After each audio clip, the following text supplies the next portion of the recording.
ನಮಸ್ತೆ ವೀಕ್ಷಕರೇ, ಗುರುಭ್ಯೋ ನಮಃ ಕಾರ್ಯಕ್ರಮಕ್ಕೆ ಸ್ವಾಗತ. ನಾನು ಚೈತ್ರ ಕಲ್ಲಡ್ಕ.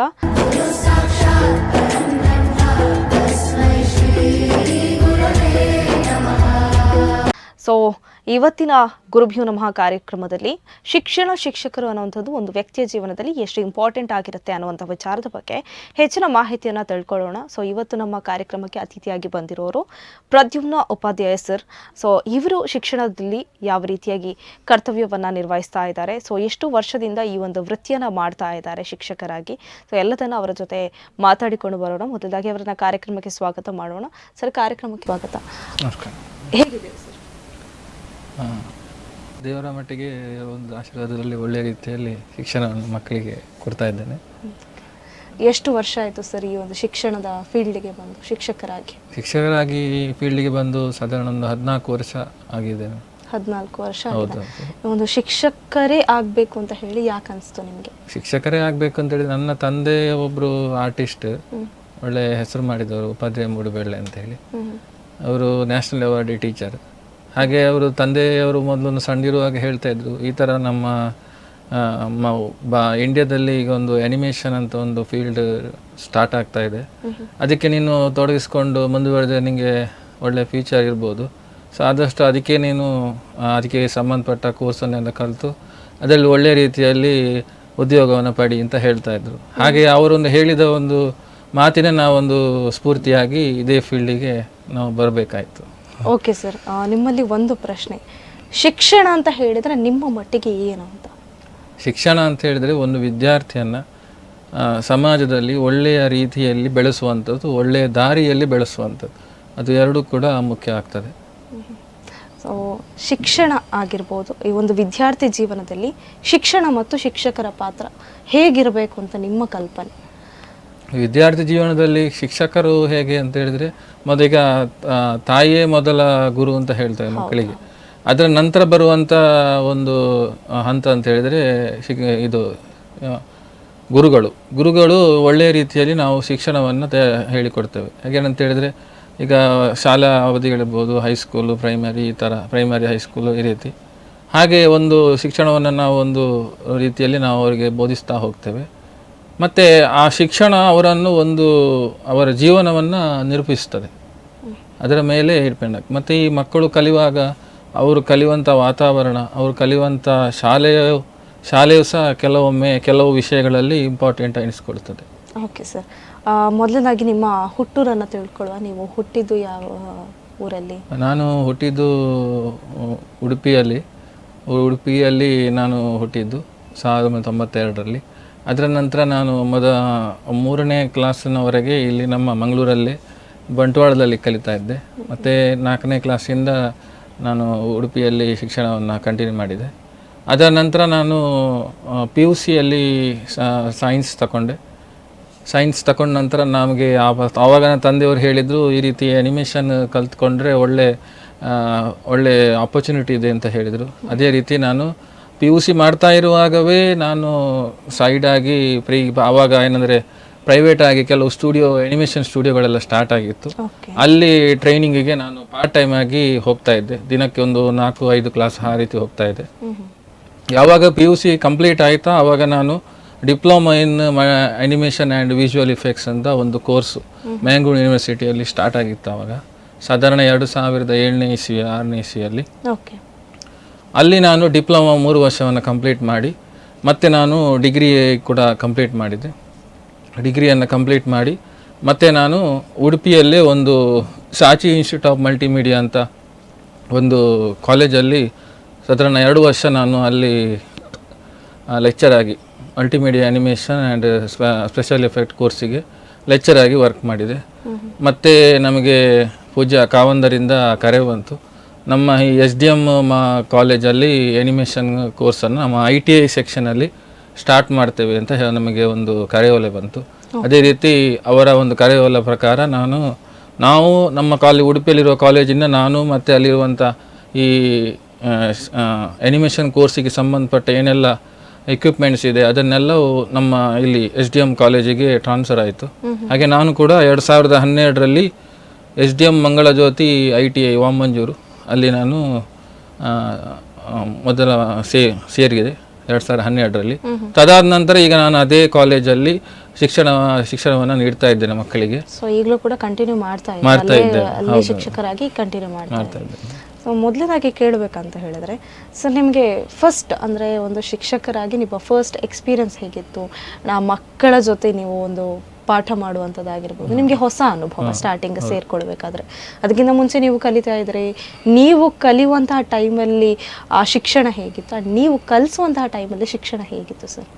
ಈಗ ನಾವು ಕಲಿಯುವಂಥ ಶಿಕ್ಷಣ ಟೈಮ್ ಅಂತ ಹೇಳಿದ್ರೆ ಆವಾಗ ಸ್ವಲ್ಪ ಬಡತನ ಇತ್ತು, ಆವಾಗ ಸ್ವಲ್ಪ ಕಷ್ಟ ಇತ್ತು ಓದಲಿಕ್ಕೆ. ಈಗ ಇರುವಂಥ ಟೆಕ್ನಾಲಜಿ ಸ್ವಲ್ಪ ಡೆವಲಪ್ಮೆಂಟಲ್ಲಿ ಆದರೆ ಶಿಕ್ಷಣ ಒಂದು ರೀತಿಯಲ್ಲಿ ಬೇರೆ ರೀತಿಯಲ್ಲಿ ಇದೆ. ಅಂದರೆ ಈಗ ಇರುವ ಶಿಕ್ಷಣಕ್ಕೆ ಏನಂತ ಹೇಳಿದ್ರೆ, ಶಿಕ್ಷಣದೊಂದಿಗೆ ಈ ಮಲ್ಟಿಮೀಡಿಯಾ ಅಂತ ಹೇಳ್ತೇವೆ, ಅದು ಕೂಡ ಅದರೊಟ್ಟಿಗೆ ಈಗ ಸೇರಿದೆ. ಈ ಕೊರೋನಾ ಲಾಕ್ಡೌನು ಈ ಥರ ಎಲ್ಲ ಆದಮೇಲೆ ಈ ಆನ್ಲೈನ್ ಕೋರ್ಸ್ಗಳು, ಆನ್ಲೈನ್ ಇದು ಬರುವಂಥದ್ದು ಅದೆಲ್ಲ ಆದಮೇಲೆ ಈಗ ಫುಲ್ಲು ಈ ಶಿಕ್ಷಣ ಎಂಬುದು ಫುಲ್ಲು ಡಿಜಿಟಲೈಸ್ಡ್, ಅದೊಂದು ರೀತಿ ಹೇಳಿದ್ರೆ ಮಲ್ಟಿಮೀಡಿಯಾ ಥರವೇ ಆಗಿಬಿಟ್ಟಿದೆ. ಈಗ ಮಲ್ಟಿಮೀಡಿಯಾ ಅಂತ ಹೇಳಿದ್ರೆ ಅದು ಆಡಿಯೋ, ವಿಡಿಯೋ, ಇಮೇಜ್ ಅಂತ ಹೇಳ್ತೇವೆ, ಅದನ್ನೇ ಯೂಸ್ ಮಾಡಿಕೊಂಡು ಈಗ ಶಿಕ್ಷಣವನ್ನು ಜಾಸ್ತಿ ಬೋಧಿಸ್ತಾ ಇದೆ. ಅದು ಈಗ ಪ್ರೈಮರಿ, ಕಾಲೇಜು, ಡಿಗ್ರಿ ಯಾವುದೇ ಇರಲಿ, ಯಾವುದೇ ಸಬ್ಜೆಕ್ಟ್ ಇರಲಿ, ಅದೇ ರೀತಿ ಈಗ ನಡೀತಾ ಇದೆ. ಮತ್ತು ಈಗ ಒಂದು ವಿದ್ಯಾರ್ಥಿಗೆ ನಾವೊಂದು ಪಾಠ ಹೇಳಿಕೊಡೋದು ಅಂತ ಹೇಳಿದ್ರೆ ಈಗಿನ ಪರಿಸ್ಥಿತಿಯಲ್ಲಿ ಭಾರಿ ಕಷ್ಟ ಇದೆ, ಮೊದಲಿಂದ ಸಹ ಹಾಗೆ. ಅಂದರೆ ಈಗ ವಿದ್ಯಾರ್ಥಿಗಳಿಗೆ ಏನಂತ ಹೇಳಿದ್ರೆ ನಾವು ಡೈರೆಕ್ಟಾಗಿ ಪಾಠ ಮಾಡಲಿಕ್ಕೆ ಆಗೋದಿಲ್ಲ. ಅವರನ್ನು ನಾವು ಪಾಠದ ಒಂದು ಸಬ್ಜೆಕ್ಟಿಗೆ ಅವರನ್ನು ನಾವು ತರಬೇಕಿದ್ರೆ ಅಷ್ಟು ಮನಸ್ಸನ್ನು ಅವರನ್ನು ಆ ಸಬ್ಜೆಕ್ಟಿಗೆ ತರಿಸಿ ಮತ್ತು ನಾವು ಪಾಠ ಮಾಡಬೇಕು. ಡೈರೆಕ್ಟಾಗಿ ಮಾಡಿದರೆ ಅವರಿಗೆ ಅದು ಪಾಠವೂ ಅರ್ಥ ಆಗೋದಿಲ್ಲ, ಮತ್ತು ನಾವು ಹಾಕಿದ ಪಾಠ ಮಾಡಿದ ಟೈಮು ಕೂಡ ವೇಸ್ಟ್ ಆಗುತ್ತೆ. ಸೊ ಅದೇ ಒಂದು ಈ ಮಕ್ಕಳಿಗೆ ಪಾಠ ಮಾಡೋದೊಂದು ದೊಡ್ಡ ಚಾಲೆಂಜಿಂಗ್ ಈಗ. ಸರ್, ನೀವು ಹೇಳಿದ್ರಿ ಈಗ ಆ ಒಂದು ಪಾಠಕ್ಕೆ ನಾವು ಆ ವಿದ್ಯಾರ್ಥಿಗಳನ್ನ ಕರೆತರಬೇಕು, ನಾವು ಆ ಪಾಠವನ್ನ ಅವರಿಗೆ ಅರ್ಥ ಮಾಡಿಸ್ಬೇಕಿದ್ರೆ ಈ ಒಂದು ಸಿಸ್ಟಮ್ ಅನ್ನ ನಾವು ಅಳವಡಿಸಲೇಬೇಕಾಗ್ತದೆ. ಸೊ ಯಾವ ರೀತಿ ನೀವು ಆ ಸಿಸ್ಟಮ್ಯಾಟಿಕ್ ಅನ್ನ ನೀವು ನಿಮ್ಮ ತರಗತಿಯಲ್ಲಿ ಅನುಸರಿಸ್ತೀವಿ? ನಮ್ಮ ತರಗತಿಯಲ್ಲಿ ಏನಂತ ಹೇಳಿದ್ರೆ ನಾವು ಒಂದು ಪ್ರಾಜೆಕ್ಟರ್ ಸಿಸ್ಟಮ್ ಅಲ್ಲಿ, ಯಾಕಂದ್ರೆ ನಮ್ಮ ಮಲ್ಟಿಮೀಡಿಯಾ ಅನಿಮೇಷನ್ ಕೋರ್ಸ್ ಅಂದ್ರೆ ಫುಲ್ ಕಂಪ್ಯೂಟರೈಸ್ಡ್. ಸೊ ಕಂಪ್ಯೂಟರೈಸ್ ಅಂತ ಹೇಳುವಾಗ ಕಂಪ್ಯೂಟರಲ್ಲಿ ನಾವು ಸಾಫ್ಟ್ವೇರ್ ಅನ್ನು ಓಪನ್ ಮಾಡಿ ಪ್ರಾಜೆಕ್ಟರ್ ಮುಖಾಂತರ ಮಕ್ಕಳಿಗೆ ನಾವು ಪಾಠ ಮಾಡ್ತೇವೆ. ಮತ್ತೆ ಆ ಪ್ರಾಜೆಕ್ಟರಲ್ಲಿ ನಾವು ಪಾಠ ಮಾಡಿದ ನಂತರ ಅದನ್ನು ಅವರವರಿಗೆ ಇಂಡಿವಿಜುವಲ್ ಕಂಪ್ಯೂಟರ್ ಇರ್ತದೆ, ಅಲ್ಲಿ ಅವರು ಇಂಡಿವಿಜುವಲ್ ಆಗಿ ಆ ಲೆಸನ್ ಅನ್ನ, ಎಕ್ಸಸೈಸ್ ಅನ್ನ ಕಂಪ್ಲೀಟ್ ಮಾಡ್ತಾರೆ. ಮತ್ತೆ ಅದಾದ ನಂತರ ಅವರಿಗೆ ಏನೋ ಪ್ರಾಜೆಕ್ಟ್ ವರ್ಕ್ಗಳು ಮತ್ತೆ ಕೆಲವು ವಿಸಿಟ್ ಎಲ್ಲ ಮಾಡ್ಲಿಕ್ಕೆ ಇರ್ತಾರೆ, ಇಂಡಸ್ಟ್ರಿಯಲ್ ವಿಸಿಟ್ ಇರ್ಬೋದು, ಮತ್ತು OJT ಪ್ರೋಗ್ರಾಮ್ಸ್, ಈ ರೀತಿ ಎಲ್ಲ ನಮ್ಮ ಕಾಲೇಜಲ್ಲಿ ಕಂಡಕ್ಟ್ ಮಾಡ್ತೇವೆ.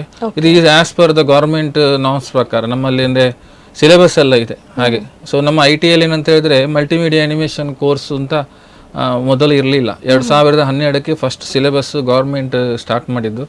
ಅದರ ನಂತರ ಆ ಕೋರ್ಸ್ ಫಸ್ಟಿಗೆ ನಮ್ಮ ಕಾಲೇಜಲ್ಲೇ ಸ್ಟಾರ್ಟ್ ಆದದ್ದು. 2012ರಲ್ಲಿ ಸಿಲೆಬಸ್ ಸ್ಟಾರ್ಟ್ ಆದದ್ದು ಗೌರ್ಮೆಂಟ್ ಆಫ್ ಇಂಡಿಯಾದಿಂದ, ಅಂದರೆ ಮಿನಿಸ್ಟರ್ ಆಫ್ ಲೇಬರ್ ಎಂಪ್ಲಾಯ್ಮೆಂಟ್ ಅವರ ಅಂಡರ್ ನಮ್ಮ ITA ಬರ್ತದೆ, ಆವಾಗ ಸ್ಟಾರ್ಟ್ ಆದದ್ದು. ಮತ್ತು ಕರ್ನಾಟಕದಲ್ಲಿ ಈಗ ನಮ್ಮ ಮಲ್ಟಿಮೀಡಿಯಾ ಅನಿಮೇಷನ್ ಕೋರ್ಸ್ ಇರೋದು ನಮ್ಮ ಕರ್ನಾಟಕದಲ್ಲಿ, ನಮ್ಮ ಮಂಗಳೂರಲ್ಲಿ, ವಾಮಂಜೂರಲ್ಲಿ ಮಾತ್ರ, ಬೇರೆ ಎಲ್ಲಿ ಸಹ ಇಲ್ಲ. ಬೇರೆ ಎಲ್ಲಿ ಸಹ ಇಲ್ಲ ಹೇಳಿದರೆ ಇಡೀ ಇಂಡಿಯಾದಲ್ಲಿ 18 ಕಡೆಗಳಲ್ಲಿ ಇದೆ, ಆದರೆ ಕರ್ನಾಟಕದಲ್ಲಿ ಇಲ್ಲಿ ಮಾತ್ರ. ಅಂದರೆ ITA ಸೆಕ್ಷನಲ್ಲಿ ಗೌರ್ಮೆಂಟಲ್ಲಿ ಇರುವಂಥ ಕೋರ್ಸ್ ಹೇಳಿದರೆ ನಮ್ಮ SDM ಮಂಗಳಜ್ಯೋತಿ ITA ವಾಮಂಜೂರಲ್ಲಿ ಮಾತ್ರ. ಓಕೆ ಸರ್, ಈಗ ನಿಮ್ಮ ಶಿಕ್ಷಣದ ಬಗ್ಗೆ ಮಾತಾಡುವ ಅದಕ್ಕಿಂತ ಮುಂಚೆ ನಿಮ್ಮ ಒಂದು ಫ್ಯಾಮಿಲಿ ಬಗ್ಗೆ ಹೇಳೋದಾದ್ರೆ ನಿಮ್ಮ ತಂದೆ ತಾಯಿಯ ವಿಚಾರದ ಬಗ್ಗೆ. ನನ್ನ ತಂದೆ ಅವರು ಉಪಾಧ್ಯಾಯ ಮೂಡಬೇಳೆ ಅಂತೇಳಿ, ಅವರು ಆರ್ಟಿಸ್ಟ್ ಮತ್ತು ನ್ಯಾಷನಲ್ ಅವಾರ್ಡ್ ಟೀಚರ್. ಅವರು ಒಳಕಾಡು ಶಾಲೆ ಗೌರ್ಮೆಂಟ್ ಹೈಸ್ಕೂಲಲ್ಲಿ ಡ್ರಾಯಿಂಗ್ ಮಾಸ್ಟರ್ ಆಗಿದ್ದರು. ತದನಂತರ ಅವರು ಕೋಟೇಶ್ವರ ಶಾಲೆಯಲ್ಲಿ ಸ್ವಲ್ಪ ವರ್ಷ ಸೇವೆ ಕೊಟ್ಟು ಮತ್ತೀಗ ರಿಟೈರ್ಮೆಂಟ್ ಆಗಿದ್ದಾರೆ. ಹಾಗೆ ನನ್ನ ತಾಯಿ ಕೂಡ ಟೀಚರ್ ಆಗಿದ್ದರು, ಅಂಗನವಾಡಿ ಟೀಚರ್. ಈಗ ಅವರು ಸೇವೆಯಲ್ಲಿ ಇಲ್ಲ. ಮತ್ತು ನನ್ನ ಮಿಸ್ಸಸ್ ಹೆಂಡತಿ ಕೂಡ ಟೀಚರ್ ಆಗಿದ್ಲು, ಈಗ ಅವಳು ಮನೆಯಲ್ಲಿ ಹೌಸ್ ವೈಫ್ ಆಗಿದ್ದಾಳೆ. ಹಾಗೆ 2 ಮಕ್ಕಳು ಇದ್ದಾರೆ. ಹಾಗೆ ಈ ಮಕ್ಕಳು ಕೂಡ ಅವರು ಶಾಲೆ ಎಲ್ಲ ಹೋಗ್ತಾ ಇದ್ದಾರೆ. ಎಲ್ಲರೂ ಕೂಡ ಈ ಒಂದು ಗುರುಗಳ ಹಾದಿಯನ್ನು ಇಟ್ಕೊಂಡು. ಹೌದೌದು, ನನ್ನ ತಂದೆ ಸಹ ಗುರುಗಳು, ತಾಯಿ ಸಹ ಗುರುಗಳು, ನನ್ನ ಅಜ್ಜ ಅಜ್ಜಿಯವರು ಕೂಡ ಗುರುಗಳಾಗಿ. ಎಷ್ಟು ಜನ ಮಕ್ಕಳು ಸರ್ ನೀವು? ನಾನು ಮತ್ತು ನನ್ನ ತಮ್ಮ ಇಬ್ಬರು ಇದ್ದಾರೆ. ನನ್ನ ತಮ್ಮ ಅವರು ಈ ಒಂದು ಗೌರ್ಮೆಂಟ್ ಜಾಬಲ್ಲಿ ಒಬ್ಬರು ಇದ್ದಾರೆ. ಹಾಗೆ ಮತ್ತೆ ನಾನು ಇಬ್ಬರೇ. ಹೇಗಿತ್ತು ಸರ್ ಬಾಲ್ಯ ಜೀವನ ನಿಮ್ಮದು? ಆ್ಯಂಡ್ ನಿಮ್ಮ ತಂದೆಯವರು ಶಿಕ್ಷಕರಾಗಿರೋದ್ರಿಂದ ನಿಮ್ಗೆ ಏನಾದರೂ ಸ್ಟ್ರಿಕ್ಟ್ ಇತ್ತಾ ಅಥವಾ ಪರವಾಗಿಲ್ಲ, ಆ ಥರನೇ ಇತ್ತ ನಿಮ್ಮ ಜೀವನ ಕೂಡ? ಹಾಗೆ ಅಂತ ಹೇಳಿದ್ರೆ ನಾವು ತಂದೆ ತಾಯಿ ಇರುವಾಗ ಮಕ್ಕಳಿಗೆ ಸ್ಟ್ರಿಕ್ಟ್ ಅಂತ ಸ್ವಲ್ಪ ಬೇಕಾಗ್ತದೆ, ಖಂಡಿತ. ಇಲ್ಲಾದ್ರೆ ಮಕ್ಕಳು ಸರಿದಾರಿಗೆ ಬರುವುದಿಲ್ಲ. ಹಾಗಂತೇಳಿ ನಮಗೆ ಒಂದು ಮೀಡಿಯಂ ಲೆವೆಲ್ ಸ್ಟ್ರಿಕ್ಟ್ ಇರ್ತದೆ, ಅದು ಶಿಸ್ತು ಇರಲೇಬೇಕಾಗ್ತದೆ. ಹಾಗಂತೇಳಿ ಜಾಸ್ತಿ ಬಿಡ್ಲಿಕ್ಕೂ ಆಗಲ್ಲ. ಸೊ ಆ ಲೆವೆಲಲ್ಲಿ ನಮಗೆ ಶಿಕ್ಷಣವನ್ನು ತಂದೆ ತಾಯಿಯವರು ಕೊಟ್ಟಿದ್ದಾರೆ. ಸೊ ನಿಮ್ಮ ಒಂದು ಉಡುಪಿ ಸೈಡಲ್ಲಿ ನೀವು ಫಸ್ಟಿಗೆ ನೀವು ಶಿಕ್ಷಕರಾಗಿದ್ರಿ, 2 ವರ್ಷ ತನಕ ಅಲ್ಲಿ ಶಿಕ್ಷಕರಾಗಿದ್ರಿ. ನಂತರ ನೀವು ವಾಮಂಜೂರಿಗೆ ಟ್ರಾನ್ಸ್ಫರ್ ಆಯಿತು ನಿಮ್ಮದು ಅಲ್ಲಿಗೆ. ಸೊ ಅಲ್ಲಿಂದ ಇಲ್ಲಿಗೆ ಬರುವಾಗ ಯಾವುದಾದ್ರೂ ವ್ಯತ್ಯಾಸ ಕಂಡಿತ? ಅಂದರೆ ಅಲ್ಲಿಯ ಶಿಕ್ಷಣ ಶೈಲಿಗಾಗಿರ್ಬೋದು, ಇಲ್ಲಿ ಶಿಕ್ಷಣ ಶೈಲಿಗಾಗಿರ್ಬೋದು, ಯಾವ್ದಾದ್ರು ವ್ಯತ್ಯಾಸ ಕಾಣಿಸ್ತಾ ನಿಮಗೆ? ಹಾಗೆ ಉಡುಪಿ ಮತ್ತೆ ಮಂಗಳೂರು ಅಂದ್ರೆ ಅದು ಎರಡು ಒಂದು ಕಾಲದ ದಕ್ಷಿಣ ಕನ್ನಡ ಜಿಲ್ಲೆ. ಅದೇ ಅಲ್ಲಿಯ ಒಂದು ಶಿಕ್ಷಣ ವ್ಯವಸ್ಥೆ ಇಲ್ಲಿಯ ಶಿಕ್ಷಣಕ್ಕೆ ಅಷ್ಟೇನು ಅಂತರ ಏನು ನಂಗೆ ಕಾಣಲಿಕ್ಕೆ ಸಿಗಲಿಲ್ಲ. ಆದರೆ ಏನಂತ ಹೇಳಿದ್ರೆ ಈಗಿನ ಮಕ್ಕಳಿಗೆ ಏನಂತ ಹೇಳಿದ್ರೆ ಸ್ವಲ್ಪ ಇಂಟ್ರೆಸ್ಟ್ ಮತ್ತೆ ಸ್ಕಿಲ್ ಡೆವಲಪ್ಮೆಂಟ್ ಜಾಸ್ತಿಯಾಗಿ ಇನ್ನು ಬೇಕು. ಈಗ ಏನಂದ್ರೆ ಅದು ಮಕ್ಕಳಿಗೆ ಸ್ಕಿಲ್ ಕಡಿಮೆ ಆಗ್ತಾ ಇದೆ, ಸ್ವಲ್ಪ ಜಾಸ್ತಿ ಆಗ್ತಾ ಹೋಗ್ಬೇಕು ಎಲ್ಲ ಸಬ್ಜೆಕ್ಟಲ್ಲಿ. ಈಗ ಏನಂತ ಹೇಳಿದ್ರೆ ಶಿಕ್ಷಣ ವ್ಯವಸ್ಥೆಯಲ್ಲಿ ಈಗ ಒಂದೊಂದೇ ಸಬ್ಜೆಕ್ಟನ್ನು ಆ್ಯಡ್ ಮಾಡ್ತಾ ಇದ್ದಾರೆ. ಈಗ ಕನ್ನಡ, ಗಣಿತ, ಇಂಗ್ಲೀಷಲ್ಲಿ ಇದರೊಟ್ಟಿಗೆ ಆ್ಯಕ್ಟಿವಿಟೀಸ್ ಎಲ್ಲ ಜಾಸ್ತಿ ಮಾಡ್ತಾ ಇದ್ದಾರೆ. ಕಾರಣ ಅದು ಸ್ಕಿಲ್ ಡೆವಲಪ್ಮೆಂಟ್ ಆಗಬೇಕು ಅಂತೇಳಿ ಈ ಸಬ್ಜೆಕ್ಟನ್ನೆಲ್ಲ ಆ್ಯಡ್ ಮಾಡ್ತಾ ಇದ್ದಾರೆ. ಅದು ಯಾವುದೇ ಶಿಕ್ಷಣ ನೀತಿ ಇರ್ಬೋದು, ಅದು ಯಾವುದೇ ಶಿಕ್ಷಣ ನೀತಿ ಬಂದರೂ ಸಹ ಈ ಸಬ್ಜೆಕ್ಟ್ ಒಟ್ಟಿಗೆ ಬೇರೆ ಆ್ಯಕ್ಟಿವಿಟೀಸನ್ನು ಕೂಡ ಆ್ಯಡ್ ಮಾಡ್ತಾರೆ. ಈಗ ಚಿತ್ರಕಲೆ ಇರ್ಬೋದು, ಸಂಗೀತ ಇರ್ಬೋದು, ಎಲ್ಲ ಏನು ಸ್ಕಿಲ್ ಡೆವಲಪ್ಮೆಂಟ್ ಮಾಡುವಂತಹೇ ಇರುವಂತಹ ಒಂದು ಸಬ್ಜೆಕ್ಟ್ಗಳು. ಸೊ ಅದನ್ನೇ ಈಗ ಎಲ್ಲ ಹೈಸ್ಕೂಲು, ಪ್ರೈಮರಿ, PUC ಎಲ್ಲಿ ಇರ್ಬೋದು ಎಲ್ಲ ಆ್ಯಡ್ ಮಾಡ್ತಾ ಇದ್ದಾರೆ. ಸೊ ಅದು ಇನ್ನಂದರೆ ಸ್ಕಿಲ್ ಡೆವಲಪ್ಮೆಂಟ್ ಆಗಲಿಕ್ಕೆ ಇರುವಂಥ ಸಬ್ಜೆಕ್ಟ್. ಆದರೆ ಈಗ ಅದು ಮಕ್ಕಳಲ್ಲಿ ಜಾಸ್ತಿ ಆಗ್ತಾ ಹೋಗಬೇಕು, ಕೆಲವು ಮಕ್ಕಳಲ್ಲಿ ಕಡಿಮೆ ಆಗ್ತಾ ಇದೆ, ಅದು ಆಗಬಾರ್ದು. ಓಕೆ ಸರ್, ಹಾಗಿದ್ರೆ ಒಂದು ಶಿಕ್ಷಣ ಸಂಸ್ಥೆಯಲ್ಲಿ ಒಂದು ಪಠ್ಯಗಳು ಎಷ್ಟು ಮುಖ್ಯ ಆಗಿರ್ತದೋ ಪಠ್ಯೇತರ ಚಟುವಟಿಕೆಗಳು ಕೂಡ ಅಷ್ಟೇ ಮುಖ್ಯ ಆಗ್ತದೆ. ಅದೇ ಹೇಳ್ತೇನೆ. ಸೊ ಈ ಪಠ್ಯೇತರ ಚಟುವಟಿಕೆಗಳಲ್ಲಿ ಈ ಮಕ್ಕಳನ್ನ ತೊಡಗಿಸೋದ್ರಿಂದ ಪಠ್ಯಕ್ಕೆ ಏನಾದರೂ ಸಮಸ್ಯೆ ಆಗೋದಿದೆಯಾ ಅಂತ ಹೇಳಿ? ಅದೇ ಹೇಳಿದಲ್ಲ, ಯಾವುದೇ ವಿಷಯವನ್ನು ನಾವು ತಗೊಳ್ಳುವಾಗ ಸಹ, ಯಾವುದೇ ವಿಷಯವನ್ನು ನಾವು ಬೋಧಿಸುವಾಗ ಸಹ ಅದು ಯಾವಾಗಲೂ ಎವರೇಜ್ ನಾವು ಹೇಳ್ತೇವಲ್ಲ, ಸಮದಲ್ಲೇ ಇರಬೇಕು. ಪಾಠ ಸಹ ಆಗಬೇಕು, ಅದ್ರ ಪಾಠ್ಯ ಚಟುವಟಿಕೆಯೂ ಆಗಬೇಕು. ಯಾವುದೂ ಕೂಡ ವ್ಯತ್ಯಾಸ ಆಗಬೇಕು. ವ್ಯತ್ಯಾಸ ಆದ ಕೂಡಲೇ ಏನಾಗುತ್ತೆ, ಅದು ಒಂದು ಸಬ್ಜೆಕ್ಟಿಗೆ ಪ್ರಾಶಸ್ತ್ಯ ಜಾಸ್ತಿಯಾಗಿ ಮತ್ತೆ ಅದು ಮಕ್ಕಳಿಗೆ ಯಾವುದೇ ಸಬ್ಜೆಕ್ಟ್ ಅರ್ಥ ಆಗದಾಗಿ ಆಗಿಬಿಡ್ತದೆ. ಆ ಥರ ಆಗಬಾರ್ದು. ಓಕೆ ಸರ್, ಅದು ಎವರೇಜ್ ಆಗಿ ಇರಬೇಕು. ಓಕೆ ಸರ್, ಈ ತರಗತಿಯಲ್ಲಿ ಅಂತ ಹೇಳಿದ ಕೂಡಲೇ ವಿದ್ಯಾರ್ಥಿಗಳು ತುಂಬಾ ಜನ ಇರ್ತಾರೆ. ಈ ವಿದ್ಯಾರ್ಥಿಗಳ ಒಂದು ಮೈಂಡ್ ಸೆಟ್ ಏನಿರುತ್ತೆ ಅದು ಬೇರೆ ಬೇರೆ ರೀತಿ ಇರುತ್ತೆ. ಸೊ ಒಬ್ಬೊಬ್ರು ಅರ್ಥ ಮಾಡ್ಕೊಳ್ಳುವಂತಹ ಮೈಂಡ್ ಸೆಟ್ ಏನಿರುತ್ತೆ ಬೇರೆ ಬೇರೆ ರೀತಿ ಇರುತ್ತೆ. ಈ ಟೈಮಲ್ಲಿ ನೀವೇನಾದ್ರೂ ಒಂದು ಪಾಠ ಮಾಡ್ತಿರುವಾಗ ಈ ವಿದ್ಯಾರ್ಥಿಗಳ ಗೊಂದಲಗಳೇನಿರ್ತದೆ ತುಂಬಾ ಇರುತ್ತೆ. ಒಬ್ಬೊಬ್ರಿಗೆ ಒಂದೊಂದು ರೀತಿಯ ಗೊಂದಲ ಅಂತ ಹೇಳಿರುತ್ತೆ. ಸೊ ನಿಮ್ಮ ತರಗತಿಯಲ್ಲಿ ಈ ತರ ಗೊಂದಲಗಳನ್ನ ಅವ್ರು ಹೇಳ್ಕೊಳ್ತಾರಾ, ಅಥವಾ ನೀವು ಅದಕ್ಕೆ ಯಾವ ರೀತಿಯಾಗಿ ಪರಿಹಾರ ಕೊಟ್ಟಿದ್ದೀರಾ? ಒಂದ್ ವೇಳೆ ಏನಾದ್ರೂ ಫನ್ನಿ ಇನ್ಸಿಡೆಂಟ್ ಆಗಿರುವಂತದ್ದು ಏನಾದ್ರೂ ಇದೆಯಾ? ಮಕ್ಕಳೇನಾದ್ರೂ ಅದೇ ಈಗ ನಾವೀಗ ಪಾಠವನ್ನು ಮಾಡುವಾಗ ಏನಾಗುತ್ತೆ ಅಂತ ಹೇಳಿದ್ರೆ ಮಕ್ಕಳನ್ನ ಆ ಸಬ್ಜೆಕ್ಟಿಗೆ ನಾವು ತರುವುದೇ ಒಂದು ಸಾಹಸ ಈಗಿನ ಪರಿಸ್ಥಿತಿಯಲ್ಲಿ. ಯಾಕಂದ್ರೆ ಈಗ ಏನಂದ್ರೆ ಮಕ್ಕಳಿಗೆ ಏನಾಗಿದೆ ಅಂತ ಈಗ ಅದು ಹೇಳಿದಲ್ಲ, ಸಬ್ಜೆಕ್ಟ್ ಒಟ್ಟಿಗೆ ಮೀಡಿಯಾ ಕೂಡ ಬಂದಿದೆ. ಮೀಡಿಯಾ ಅಂದ್ರೆ ಯಾವುದೇ ಇರ್ಬೋದು, ಟಿವಿ ಇರ್ಬೋದು, ಬೇರೆ ಯಾವುದೇ ಪಾಠ್ಯೇತರ ಯಾವುದೇ ಇರ್ಬೋದು, ಅದು ಎಲ್ಲ ಮೀಡಿಯಾ ಇಫೆಕ್ಟ್ ಅವರಿಗೆ ಈಗ ಬರ್ತಾ ಇದೆ. ಈಗ ಏನಾದ್ರೂ ಈಗ ಅಂದ್ರೆ ಈಗ ಮೊದಲು ಮಕ್ಕಳಿಗೆ ಏನಂತ ಹೇಳಿದ್ರೆ ಒಂದು ವಿಷಯ ಹೇಳಿದ್ರೆ ಅದು ಅವರಿಗೆ ಇದು ಹೊಸತ್ತೇ ವಿಷಯ ಇರ್ಬೋದು. ಈಗ ಏನಂತ ಹೇಳಿದ್ರೆ ಈಗ ಮೀಡಿಯಾಗಳು ಬಂದ ಮೇಲೆ ನಾವು ಯಾವ್ದೊಂದು ವಿಷಯ ಹೇಳಿದ್ರೆ ಅದು ನಂಗೆ ಗೊತ್ತಿತ್ತಲ್ಲ, ನಾನು ಮೊನ್ನೆ ನೋಡಿದ್ದೆಲ್ಲ, ಈ ರೀತಿ ಆಗಿತ್ತಲ್ಲ ಅಂತ ಒಂದು ಅವರ ಒಂದು ಅಂದ್ರೆ ಈಗ ಮಕ್ಕಳು ಅಷ್ಟು ಮೆಚುರಿಟಿ ಆಗಿದ್ದಾರೆ. ಆ ಮೆಚುರಿಟಿಯನ್ನ ನಾವು ಮ್ಯಾನೇಜ್ ಮಾಡಿಕೊಂಡು ಆ ಮೆಚುರಿಟಿ ಲೆವೆಲ್ಗಿಂತ ಹೈಯನ್ನು ನಾವು ಅರ್ಥ ಮಾಡಿಕೊಂಡು ನಾವು ಅದವರಿಗೆ ನಾವು ಪಾಠ್ಯವನ್ನು ಹೇಳಿಕೊಡ್ಬೇಕು. ಅಂದ್ರೆ ಅದೊಂದು ಸಬ್ಜೆಕ್ಟ್ ಇದೆ, ನಾವು ಯಾವಾಗಲೂ ಅಪ್ಡೇಟೆಡ್ ಆಗಿರ್ಬೇಕು ಅಂತ. ಇಲ್ಲ ನಾವು ಮಕ್ಕಳು ಅಪ್ಡೇಟ್ ಆಗಿದ್ದು ನಾವು ಔಟ್ಡೇಟೆಡ್ ಆಗಿರಬಾರ್ದು, ಆವಾಗ ನಾವು ಕಡಿಮೆ ಆಗ್ತಾರೆ. ಈಗೇನಂತ ಹೇಳಿದ್ರೆ ಶಿಕ್ಷಕರು ಪಾಠ ಎಲ್ಲ ಮಾಡ್ತಾರೆ, ಆದರೆ ಕೆಲವು ಶಿಕ್ಷಕರು ಏನಂದ್ರೆ ಅಪ್ಡೇಟೇ ಆಗಿರುವುದಿಲ್ಲ. ಅಂದ್ರೆ ಮಕ್ಕಳಿಗೆ ಜಾಸ್ತಿ, ಯಾಕಂದ್ರೆ ಮಕ್ಕಳಿಗೆ ಈಗ ಅಷ್ಟು ಮೀಡಿಯಾದಲ್ಲಿ ಮುಳುಗಿ ಹೋಗಿದ್ದಾವೆ. ಆ ತರ ಒಂದು ಲೆವೆಲ್ ಅಲ್ಲಿ ಸೋಷಿಯಲ್ ಮೀಡಿಯಾ ಅನ್ನುವಂಥದ್ದು ಏನು ಅಂತ ಗೊತ್ತಿದೆ. ಆದ್ರೆ ಅದಕ್ಕೆಲ್ಲ ಸುಮಾರೆಲ್ಲ ಪ್ರಾಬ್ಲಮ್ಸ್ ಎಲ್ಲ ಇದೆ. ಆದ್ರೆ ಈಗೇನಂತ ಮಕ್ಕಳನ್ನ ನಾವು ಸಬ್ಜೆಕ್ಟಿಗೆ ಒಂದು ಮನಸ್ಸನ್ನ ಮೈಂಡ್ ಸೆಟ್ ಮಾಡಿ ಪಾಠವನ್ನು ಹೇಳಿಕೊಡೋದೇ ಈಗ ದೊಡ್ಡ ಒಂದು ಸಾಹಸ ಆಗಿದೆ. ಯಾಕಂದ್ರೆ ಅಷ್ಟು ಮೀಡಿಯಾ ಮಕ್ಕಳನ್ನು ಅಷ್ಟು ಪ್ರಭಾವ ಬೀರಿದೆ ಮಕ್ಕಳ ಮೇಲೆ. ಏನಾದ್ರೂ ಈ ಫನ್ನಿ ಇನ್ಸಿಡೆಂಟ್ ಆಗಿದೆಯಾ ಸರ್ ನಿಮ್ಮ ಕ್ಲಾಸಲ್ಲಿ? ಏನಾದ್ರೂ ಈ ತರ ಪ್ರಶ್ನೆಗಳನ್ನ ಕೇಳುವಂಥದ್ದು, ತುಂಟತನ ಮಾಡುವಂಥದ್ದು, ಈ ತರ ಏನಾದ್ರೂ ಆಗಿದೆ? ಈಗ ವಿದ್ಯಾರ್ಥಿಗಳಿಗೆ ನಾವು ಪಾಠ ಮಾಡುವಾಗ ಏನಾಗ್ತಾರೆ ಹೇಳಿದ್ರೆ ನಾವೇ ಕೆಲವೊಮ್ಮೆ ಸಬ್ಜೆಕ್ಟ್ ಬಿಟ್ಟು ಸಹ ಕೆಲವೊಮ್ಮೆ ಹೊರಗೆ ಹೋಗ್ಬೇಕಾಗ್ತದೆ. ಅಂದ್ರೆ ಈಗ ಅವರಿಗೆ ಮಕ್ಕಳಿಗೆ ನಾವು ಪಾಠವನ್ನೇ ಹೇಳ್ತಾ ಇದ್ದೆ ಅವರಿಗೆ ಬೋರ್ ಆಗಿಬಿಡ್ತದೆ. ನಾವು ಮಧ್ಯದಲ್ಲಿ ಕೆಲವೊಮ್ಮೆ ತಮಾಷೆಗಳು ಮಾಡ್ತೇವೆ, ಕೆಲವು ಕಥೆಗಳನ್ನು ಸಹ ಹೇಳ್ತೇವೆ. ಅಂದರೆ ಆ ಕಥೆಗಳನ್ನೆಲ್ಲ ನಾವು ವಿಷಯಗಳನ್ನು ಹೇಳುವಾಗ ಅವರಿಗೆ ಒಂದು ಫನ್ನಿ ಮೂಮೆಂಟ್ ಸಹ ಆಗಿರ್ಬೋದು, ಮತ್ತು ಅವರಿಗೆ ಆ ಸಬ್ಜೆಕ್ಟಿಗೆ ನಾವು ರಿಲೇಟೆಡ್ ಮಾಡಿ ಮತ್ತು ಆ ಸಬ್ಜೆಕ್ಟಿಗೆ ನಾವು ಅವರನ್ನು ನಾವು ರೆಡಿ ಮಾಡ್ತೇವೆ ಆ ರೀತಿ. ಓಕೆ ಸರ್, ನೀವು ಹೇಳಿದ್ರಿ ಸೊ ನಾವು ಕೂಡ ಅಪ್ಡೇಟ್ ಆಗಬೇಕಾಗತ್ತೆ ಅಂತ ಹೇಳಿ. ಈಗ ನೀವು ಶಿಕ್ಷಕರಾಗಿ ಈಗ ಮಕ್ಕಳಿಗೆ ಪಾಠ ಹೇಳ್ಕೊಡ್ಬೇಕು ಅಂತ ಹೇಳಿದ್ರೆ ನೀವು ಸ್ವಲ್ಪ ಮನೆಯಲ್ಲಿ ಹೋಗಿ ಅದನ್ನ ಅಧ್ಯಯನ ಮಾಡಬೇಕು. ಯಾಕಂತ ಹೇಳಿದ್ರೆ ವರ್ಷದಿಂದ ವರ್ಷಕ್ಕೆ ಸಿಲೆಬಸ್ಗಳು ಚೇಂಜ್ ಆಗತ್ತೆ, ಅಪ್ಡೇಟ್ ಆಗತ್ತೆ, ನ್ಯೂ ವರ್ಷನ್ ಆಗತ್ತೆ. ಇದನ್ನ ಮಕ್ಕಳಿಗೆ ಹೇಳಿಕೊಡ್ಬೇಕು ಅಂತ ಹೇಳಿದ್ರೆ ಮೊದಲಿನಾಗಿ ನಾವು ಕಲಿಬೇಕಾಗುತ್ತೆ. ಸೊ ಹಾಗಾಗಿ ನಿಮ್ಮ ಪ್ರಿಪರೇಷನ್ಸ್ ಗಳೆಲ್ಲ ಹೇಗಿರುತ್ತೆ? ಮನೆಯಲ್ಲಿ ಹೋಗಿ ಕಲಿತೀರಾ ಅಥವಾ ಕ್ಲಾಸಲ್ಲಿ ಎಕ್ಸ್ಟ್ರಾ ಟೈಮ್ ಅಲ್ಲಿ ಇರುವಾಗ ಕಲಿತೀರಾ? ನಿಮ್ಮ ಒಂದು ಯಾವ ರೀತಿ ಇರುತ್ತೆ? ಈಗ ನಾವು ಕಲಿಯುವಾಗ ನಮಗೆ ನಮ್ಮ ಗುರುಗಳು ಹೇಳಿರ್ತೇವೆ, ಅದೇ ರೀತಿ ನಾವು ವರ್ಕ್ ಮಾಡಿರ್ತೇವೆ. ಆದ್ರೆ ನಾವು ಕಲಿಯುವಾಗ ಇರುವಂತ ಒಂದು ಸಾಫ್ಟ್ವೇರ್ ವರ್ಷನ್ ಇರ್ಬೋದು, ಸಾಫ್ಟ್ವೇರ್ ಇದಿರ್ಬೋದು, ಪ್ರತಿದಿನವೂ ಅಪ್ಡೇಟ್ ಆಗ್ತದೆ. ಈಗ ನೀವು ನೋಡಿರ್ಬೋದು, ಮೊಬೈಲಲ್ಲಿ ಒಂದು ಅಪ್ಲಿಕೇಶನ್ ಬಂದ್ರೆ ಅದು ವಾರಕ್ಕೊಮ್ಮೆ 1-2 ದಿವಸಕ್ಕೊಮ್ಮೆ ಅಪ್ಡೇಟ್ ಆಗ್ತಾ ಇರ್ತದೆ. ಹಾಗೆ ಒಂದು ಸಾಫ್ಟ್ವೇರ್ ಒಂದು ಸಬ್ಜೆಕ್ಟ್ ಅಂತ ಹೇಳುವಾಗ ಅದಕ್ಕೆ ಸಹ ಕೆಲವು ಡೆವಲಪ್ಮೆಂಟ್ ಆಗಿ ಹೊಸ ಹೊಸ ವಿಷಯಗಳು ಆ್ಯಡ್ ಆಗಿರ್ತದೆ. ಇದಕ್ಕೆ ನಾವು ಏನು ಮಾಡ್ತೇವೆ ಅಂತ ಹೇಳಿದ್ರೆ ಸಬ್ಜೆಕ್ಟ್ ಒಟ್ಟಿಗೆ ನಾವು ಬೇರೆ ಆ ಸಬ್ಜೆಕ್ಟಿಗೆ ರಿಲೇಟೆಡ್ ಕೆಲವು ಆ್ಯಕ್ಟಿವಿಟೀಸ್ ಇರ್ಬೋದು, ಕೆಲವು ಕಂಟೆಂಟ್ಸ್ ಇರ್ಬೋದು, ಅದನ್ನು ನಾವು ಈ ಮಾಧ್ಯಮದ ಮೂಲಕ ಅಂದರೆ ಇಂಟರ್ನೆಟ್ ಮುಖಾಂತರ ಕೆಲವು ವಿಷಯವನ್ನು ತಿಳಿದುಕೊಂಡು ಆ ಹೊಸ ವಿಷಯಗಳನ್ನು ಮಕ್ಕಳೊಟ್ಟಿಗೆ ನಾವು ಸಬ್ಜೆಕ್ಟ್ ಮಾಡುವಾಗ ಕ್ಲಾಸ್ ಮಾಡುವಾಗ ಅದನ್ನು ನಾವು ಮಕ್ಕಳೊಟ್ಟಿಗೆ ಶೇರ್ ಮಾಡ್ತೀವಿ. ನೋಡಿ, ಈ ರೀತಿ ಒಂದು ಸಬ್ಜೆಕ್ಟ್ ಹೊಸತ್ತು ಬಂದಿದೆ, ಇದರ ಬಗ್ಗೆ ನೀವು ಇದು ಸ್ವಲ್ಪ ರಿಸರ್ಚ್ ಮಾಡಿದರೆ ಒಳ್ಳೆ ಡೆವಲಪ್ಮೆಂಟ್ ಆಗ್ತದೆ. ಈಗ ಫಾರ್ ಎಕ್ಸಾಂಪಲ್ AI ಟೆಕ್ನಾಲಜಿ ಅಂತ ಬಂದಿದೆ. ಸೊ AI ಟೆಕ್ನಾಲಜಿ ಯೂಸ್ ಮಾಡಿಕೊಂಡು ಈಗ ಸಾಫ್ಟ್ವೇರ್ನೆಲ್ಲ ಸ್ವಲ್ಪ ನೆಗ್ಲಿಜೆನ್ಸಿ ಮಾಡುವ ಪರಿಸ್ಥಿತಿಗೆ ಬಂದಿದೆ. ಇನ್ನೇನು ಅಂತ ಹೇಳಿದ್ರೆ ನಾವು ಸಾಫ್ಟ್ವೇರ್ ಯೂಸ್ ಮಾಡುವ ಪರಿಸ್ಥಿತಿ ಬರಲಿಕ್ಕೆ ಚಾನ್ಸಸ್ ಇಲ್ಲ. ಯಾಕಂದರೆ AI ಸಿಸ್ಟಮ್ ಮುಖಾಂತರವೇ ನಮಗೆ ನಾವೀಗ ಏನು ಮ್ಯಾನುವಲ್ ಆಗಿ ಸಾಫ್ಟ್ವೇರ್ ಅಲ್ಲಿ ಎಡಿಟಿಂಗ್ ಇರ್ಬೋದು, ಅನಿಮೇಷನ್ ಮಾಡ್ತಾ ಇದ್ದೆ, ಅದೆಲ್ಲ AI ಟೆಕ್ನಾಲಜಿಯಲ್ಲಿ ಈಗ ವಿಡಿಯೋಸ್ ಎಲ್ಲ ಆಗ್ತಾ ಇದೆ.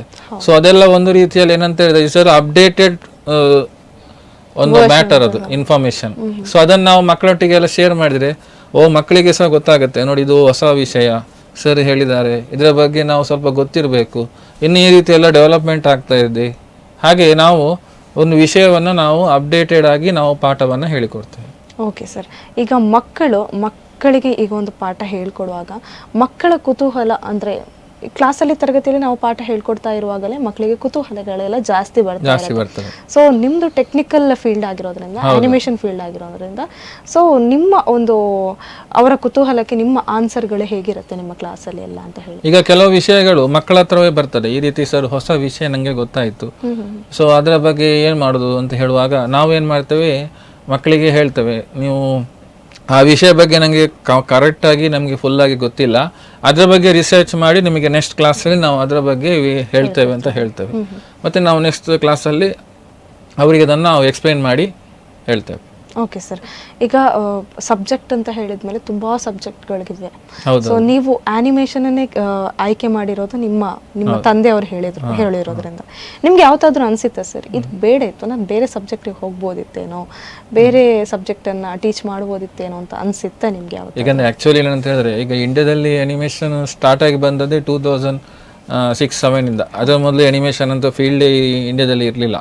ಆವಾಗ ಎಲ್ಲಿವರೆಗೆ ಅಂತ ಹೇಳಿದ್ರೆ ನಾವು ಒಂದು ನಾರ್ಮಲ್ ಆಗಿ ವಿಡಿಯೋ ಎಡಿಟಿಂಗ್ ಮಾಡೋದಾದ್ರೆ ಸಹ, ಈಗೆಲ್ಲ ಪ್ಲಾಟ್ಫಾರ್ಮಲ್ಲಿ ವಿಡಿಯೋ ಎಡಿಟಿಂಗ್ ಎಲ್ಲ ಯುವಕರೆಲ್ಲ ಮಾಡ್ತಾರೆ. ಆವಾಗ ಒಂದು ವಿಡಿಯೋ ಎಡಿಟಿಂಗ್ ಮಾಡಬೇಕಿದ್ರು ಸಹ ನಾವು ಬೇರೆ ದೇಶಗಳನ್ನು ಇದು ಮಾಡಬೇಕು. ನೀವು ಕೇಳಿರ್ಬೋದು, ರಾಮಾಯಣ ಅಂತ ಬರ್ತಾರೆ DD ನ್ಯಾಷನಲ್ ಎಲ್ಲ, ಅವಾಗೆಲ್ಲ ಎಡಿಟಿಂಗ್ ಎಲ್ಲ ಮಾಡಬೇಕಿದ್ರೆ ಸಾಫ್ಟ್ವೇರ್ ಎಲ್ಲ ನಾವು ಆವಾಗ ಇಲ್ಲಿ ನಮ್ಮ ಇಂಡಿಯಾದಲ್ಲಿ ಮಾಡ್ತಾ ಇರಲಿಲ್ಲ. ಹೊರಗಡೆ ಫಾರಿನ್ ಕಂಟ್ರಿಯವರಿಗೆ ಇಲ್ಲಿ ಶೂಟ್ ಮಾಡಿ ವಿಡಿಯೋ ಕಳಿಸಿ ಅವರಲ್ಲಿ ಎಡಿಟ್ ಮಾಡಿ ಕಾಂಪೋಸಿಷನ್ ಮಾಡಿ ನಮಗೆ ರಿಟರ್ನ್ ಕಳಿಸಿ ಮತ್ತೆ ಅದನ್ನು ಬ್ರಾಡ್ಕಾಸ್ಟ್ ಮಾಡ್ತಾ ಇದ್ರು. ಆ ರೀತಿ ಸಿಸ್ಟಮ್ ಇತ್ತು. ಮತ್ತೆ ಎಲ್ಲ ಅದು ಅಪ್ಡೇಟ್ ಆಗಿ ಸ್ವಲ್ಪ ಜಾಸ್ತಿ ಎಲ್ಲ ಇದಾಗಿ ಬಂದು ಆಫ್ಟರ್ 2000 ಇಯರ್ ನಂತರ. ಸೊ ಅವಾಗ ಅನಿಮೇಷನ್ ಫೀಲ್ಡ್ ಈ ರೀತಿ ಎಲ್ಲ ಬರುವಾಗ ನನಗೆ ಹೇಗೇನಂತ, ಈಗ ಸುಮಾರು ಜನ ನಮ್ಮ ಕೊಲೀಗ್ಸ್ ಅವರು ಇರ್ಬೋದು, ಇವರೆಲ್ಲ ಇರ್ಬೋದು, ಎಲ್ಲ ಸಾಫ್ಟ್ವೇರ್ ಇದರಲ್ಲೆಲ್ಲ ಇದ್ದಾರೆ.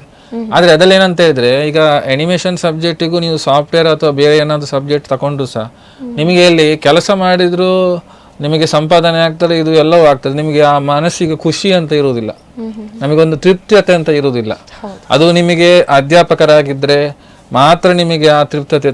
ನಾನು ಇಷ್ಟು ಜನ ಮಕ್ಕಳಿಗೆ ಹೇಳಿಕೊಟ್ಟೆ, ಅವರು ಇಷ್ಟು ಜನ ಕೆಲಸದಲ್ಲಿ ಇದ್ದಾರೆ, ಇವರು ಒಳ್ಳೆ ಆದ್ರು, ಆ ರೀತಿ ಒಂದು ಇರ್ತದೆ. ಒಂದು ಪಕ್ಷ ಏನಾದರೂ ಕೆಟ್ಟ ಆದ್ರೂ ಸಹ ನಮಗೆ ಬೇಜಾರಾಗಿಬಿಡ್ತದೆ. ಸೊ ನಾವು ಆಗದಾಗೆ ನಾವು ಆ ಮಕ್ಕಳನ್ನು ಬೆಳೆಸ್ತೇವೆ. ಓಕೆ ಸರ್, ನಿಮ್ಮ ಟೈಮಲ್ಲಿ ನೀವು ಕಲಿಯುವಂತಹ ಟೈಮಲ್ಲಿ ಪಠ್ಯೇತರ ಚಟುವಟಿಕೆಗಳು ಯಾವ ರೀತಿ ಇದ್ವು ಸರ್? ಅವಾಗ ಪಠ್ಯೇತರ ಚಟುವಟಿಕೆ ಅಂತ ಹೇಳಿದೆ. ಈಗ ಅನಿಮೇಷನ್ ನಾವು ಮಾಡೋ ಮೊದಲು ಸ್ಟಾರ್ಟಿಂಗ್ ಅವರಿಗೆ ಬೇಸಿಕ್ ಡ್ರಾಯಿಂಗ್ಸ್ ಅದೆಲ್ಲ ಹೇಳಿಕೊಡ್ತೇವೆ. ಸೊ ಈಗ ನಾವು ಅನಿಮೇಷನ್ ಸಬ್ಜೆಕ್ಟಲ್ಲಿ ಪಠ್ಯೇತರ ಸಬ್ಜೆಕ್ಟ್ ಅಂತ ಹೇಳಿದರೆ ಒಂದು ಡ್ರಾಯಿಂಗ್ ಅಂತ ಈಗ ಪ್ರತಿಯೊಂದು ಅನಿಮೇಷನ್ ಮಾಡಿದ್ರೆ ಚಿತ್ರ ಮಾಡಿದ್ರೆ ಯಾವುದೇ ಅನಿಮೇಷನ್ಸ್ ಆಗಲ್ಲ. ಸೊ ಫಸ್ಟಿಗೆ ಡ್ರಾಯಿಂಗ್ ಮಾಡ್ತೇವೆ, ಮತ್ತು ಡ್ರಾಯಿಂಗಲ್ಲಿ ಬೇರೆ ಬೇರೆ ಟೈಪ್ಸ್ ಡ್ರಾಯಿಂಗ್ಗಳು ಹೇಳಿಕೊಡ್ತಾರೆ. ಮತ್ತು ಸ್ಕ್ರಿಪ್ಟಿಂಗ್ ಬರ್ತದೆ. ಒಂದು ಏನಾದರೂ ನಾವು ಅನಿಮೇಷನ್ ಮಾಡುವುದು ಸ್ಕ್ರಿಪ್ಟ್ ಬರೀತಾರೆ. ಫಸ್ಟ್ ಫ್ರೇಮಲ್ಲಿ ಏನಾಗಬೇಕು, ಸೆಕೆಂಡ್ ಫ್ರೇಮಲ್ಲಿ ಏನಾಗಬೇಕು, ಆ ರೀತಿ ಬರ್ತದೆ. ಖಾಲಿ ಅನಿಮೇಷನ್ ಅಂದರೆ ಅನಿಮೇಷನ್ ಮಾತ್ರ ಅಲ್ಲ, ಮಲ್ಟಿಮೀಡಿಯಾ ಕೂಡ ಬರ್ತದೆ.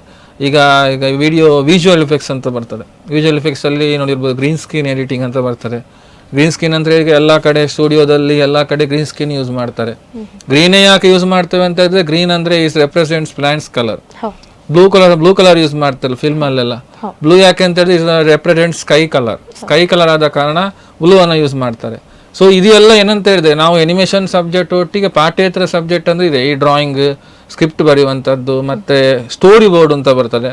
ಒಂದೊಂದು ಸ್ಟೋರಿಯಲ್ಲಿ ಯಾವ ರೀತಿ ಚಿತ್ರ ಬರಬೇಕು, ಯಾವ ರೀತಿ ಅನಿಮೇಷನ್ ಮಾಡಬೇಕು, ಸ್ಟೋರಿ ಬೋರ್ಡ್ ಬರೀತಾರೆ. ಮತ್ತೆ ವಿಜುವಲ್ ಎಫೆಕ್ಟ್ಸ್ ಅಂತ ಹೇಳಿದ್ರೆ ಈ ತರ grey screen, blue screen use ಮಾಡ್ಕೊಂಡು ವಿಡಿಯೋ ಶೂಟ್ ಮಾಡಿ ಎಡಿಟಿಂಗ್ ಮಾಡ್ತಾರೆ ಸಾಫ್ಟ್ವೇರ್ ಅಲ್ಲಿ. ಮತ್ತೆ ವಿಜುವಲ್ ಎಫೆಕ್ಟ್ಸ್ ಅಂತ ನಾವು ನಾರ್ಮಲ್ ಆಗಿ ಹೇಳೋದು. ವಿಜುವಲ್ ಎಫೆಕ್ಟ್ಸ್ ಅಂತ ಹೇಳಿದ್ರೆ ವಿಜುವಲ್ಸ್ ಅಂದ್ರೆ ನಾವು ವಿಡಿಯೋ ಅಂತ ಹೇಳ್ತೇವೆ. ಅದೇ ವಿಜುವಲ್ ಎಫೆಕ್ಟ್ಸ್ ಅಂದ್ರೆ ಆಕ್ಚುಲಿ ಅಂತ ಈಗ water, fire, smoke, real world ಅಲ್ಲಿ ಏನೆಲ್ಲ ಇಫೆಕ್ಟ್ಸ್ ಇದೆ ಅದನ್ನು ನಾವು ಸಾಫ್ಟ್ವೇರ್ ಬೇಸ್ ಅಲ್ಲಿ ನಾವು ಜನರೇಟ್ ಮಾಡುವಂಥದ್ದಕ್ಕೆ ನಾವು ವಿಜುವಲ್ ಎಫೆಕ್ಟ್ಸ್ ಅಂತ ಹೇಳೋದು. ಸೊ ಇದೆಲ್ಲ ಏನಂತ ಹೇಳಿದ್ರೆ ಅನಿಮೇಷನ್ ಅಲ್ಲಿ ಪಾಠ್ಯೇತರ ಸಬ್ಜೆಕ್ಟ್ ಅಂದ್ರೆ ಇದು ಆಗಿ ಬರ್ತದೆ. ಪಠ್ಯೇತರ ಚಟುವಟಿಕೆ ಬರುತ್ತೆ. ಮೊದಲನೇದಾಗಿ ನಿಮ್ಮ ಶಿಕ್ಷಣದ ಬಗ್ಗೆ ಹೇಳ್ತಾ ಇದ್ರಿ, ಆ್ಯಂಡ್ ನಿಮ್ಮ ತರಗತಿ ಅಂದರೆ ವಿದ್ಯಾಸಂಸ್ಥೆಯ ಬಗ್ಗೆ ಹೇಳೋದಾದ್ರೆ? ನಮ್ಮದು SDM ಮಂಗಳ ಜ್ಯೋತಿ IT ಅಂತ ವಾಮಂಜೂರಲ್ಲಿ ಇರುವಂಥದ್ದು. 2013ರಲ್ಲಿ ಇದು ಸ್ಟಾರ್ಟ್ ಆಯಿತು. ಪೂಜ್ಯ ಕಾವಂದರ ಆಶೀರ್ವಾದದಿಂದ 2013ರಲ್ಲಿ ನಮ್ಮ ಕಾಲೇಜ್ ಸ್ಟಾರ್ಟ್ ಆಯಿತು. ಅಂದರೆ ಕಾವಂದರಿಗೆ ಏನಂತ ಹೇಳಿದ್ರೆ ಹೊಸ ಒಂದು ಕೋರ್ಸ್ ಇರಬೇಕು ನಮ್ಮ ಮಂಗಳೂರಲ್ಲಿ, SDM ಇನ್ಸ್ಟಿಟ್ಯೂಷನಲ್ಲಿ ಇರಬೇಕು. ಆ ಒಂದು ಉದ್ದೇಶದಿಂದ ಮಕ್ಕಳಿಗೆ ಒಂದು ಒಳ್ಳೆಯ ರೀತಿಯಲ್ಲಿ ಈ ಟೆಕ್ನಾಲಜಿಗಳು ಬಗ್ಗೆ ಅನುಭವ ಆಗಬೇಕು, ಮತ್ತು ಅದೇ ರೀತಿಯಲ್ಲಿ ಅವರು ಒಂದು ಉದ್ಯೋಗ ಪಡಿಬೇಕು ಅನ್ನೋ ದೃಷ್ಟಿಯಲ್ಲಿ 2013ರಲ್ಲಿ ಈ ಕೋರ್ಸನ್ನು ಮಂಗಳ ಜ್ಯೋತಿ ITಯಲ್ಲಿ ಸ್ಟಾರ್ಟ್ ಮಾಡಿದರು. ಅವಾಗ 2012ರಲ್ಲಿ ಏನಂತ ಹೇಳಿದ್ರೆ ನಮ್ಮದು ಕೋರ್ಸ್ ಸ್ಟಾರ್ಟ್ ಆದಷ್ಟೇ.